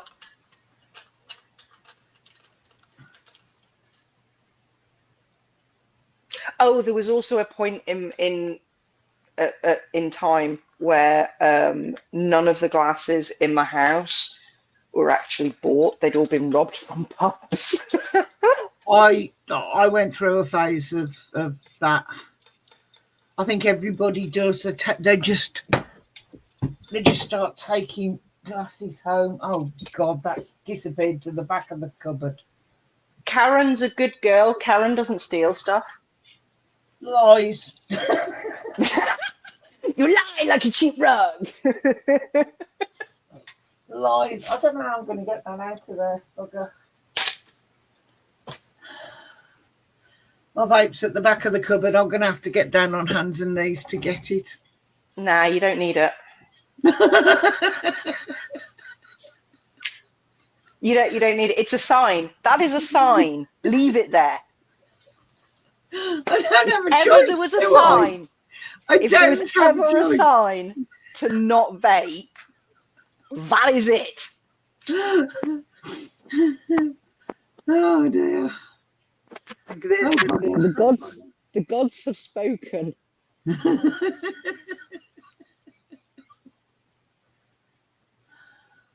James steals the chocolates and coffee from work. Oh. Although the jar of coffee or coffee pods or sachets, yeah. I'm interested now. How do you steal coffee from work? Or does he just like stuff the granules in his pockets? Jars. He steals jars of coffee from work. Oh, excellent, James. Full ones, or when they're about 3/4 empty. Or is it just the empty jar? Maybe he's got a thing for empty jars. Oh, if it's Dow Egberts, I'm with him. Oh no, see, I used to really like them, but now because of how bad my hands are, I can't get the lids off them. Yeah, I know exactly what you're doing, James. Yeah, totally agree. Get a new one out and rob the last bit of the jar. Yeah, totally, 100%. Don't blame you, mate. Don't blame you. I'm just going to mute while I go for a pee. Okay, not a problem. Not a problem. But Karen, no, you haven't got a habit. James, why do you want to know if I've got a meter ruler? Those are only foot things. Don't need a meter ruler. If it's that big, I use a tape measure, because then it rolls up. Shouldn't do it. Must admit wrong, but needs must. Yeah. At the end of the day, sometimes, yeah, it's like you say, it has to be done. And I love my Dow Egbert jars, and I would quite regularly, I'd occasionally take a Dow Egbert jar with just a smidge in the bottom, but the thrill of the theft. I've got 2 teaspoons of coffee in the bottom of this jar. Plus a teaspoon. Plus a teaspoon. Good night, Karen. Hope you have a good sleep. Night, Karen. Take care. Have a good weekend, darling. I'm going to have to go as well because my battery's going to die in a minute. Yeah. Well, we said we were. So we were just waiting for Karen to come back and say good night. That's all it was. So I'm on my own. So it's something like this about stay safe and stay strong and stay wicked. Wicked. Jungle is massive. Wicked. We'll catch you all soon. Love you all to bits. Yes, we shall. Weekend. And yeah, next week. Good night now. Bye.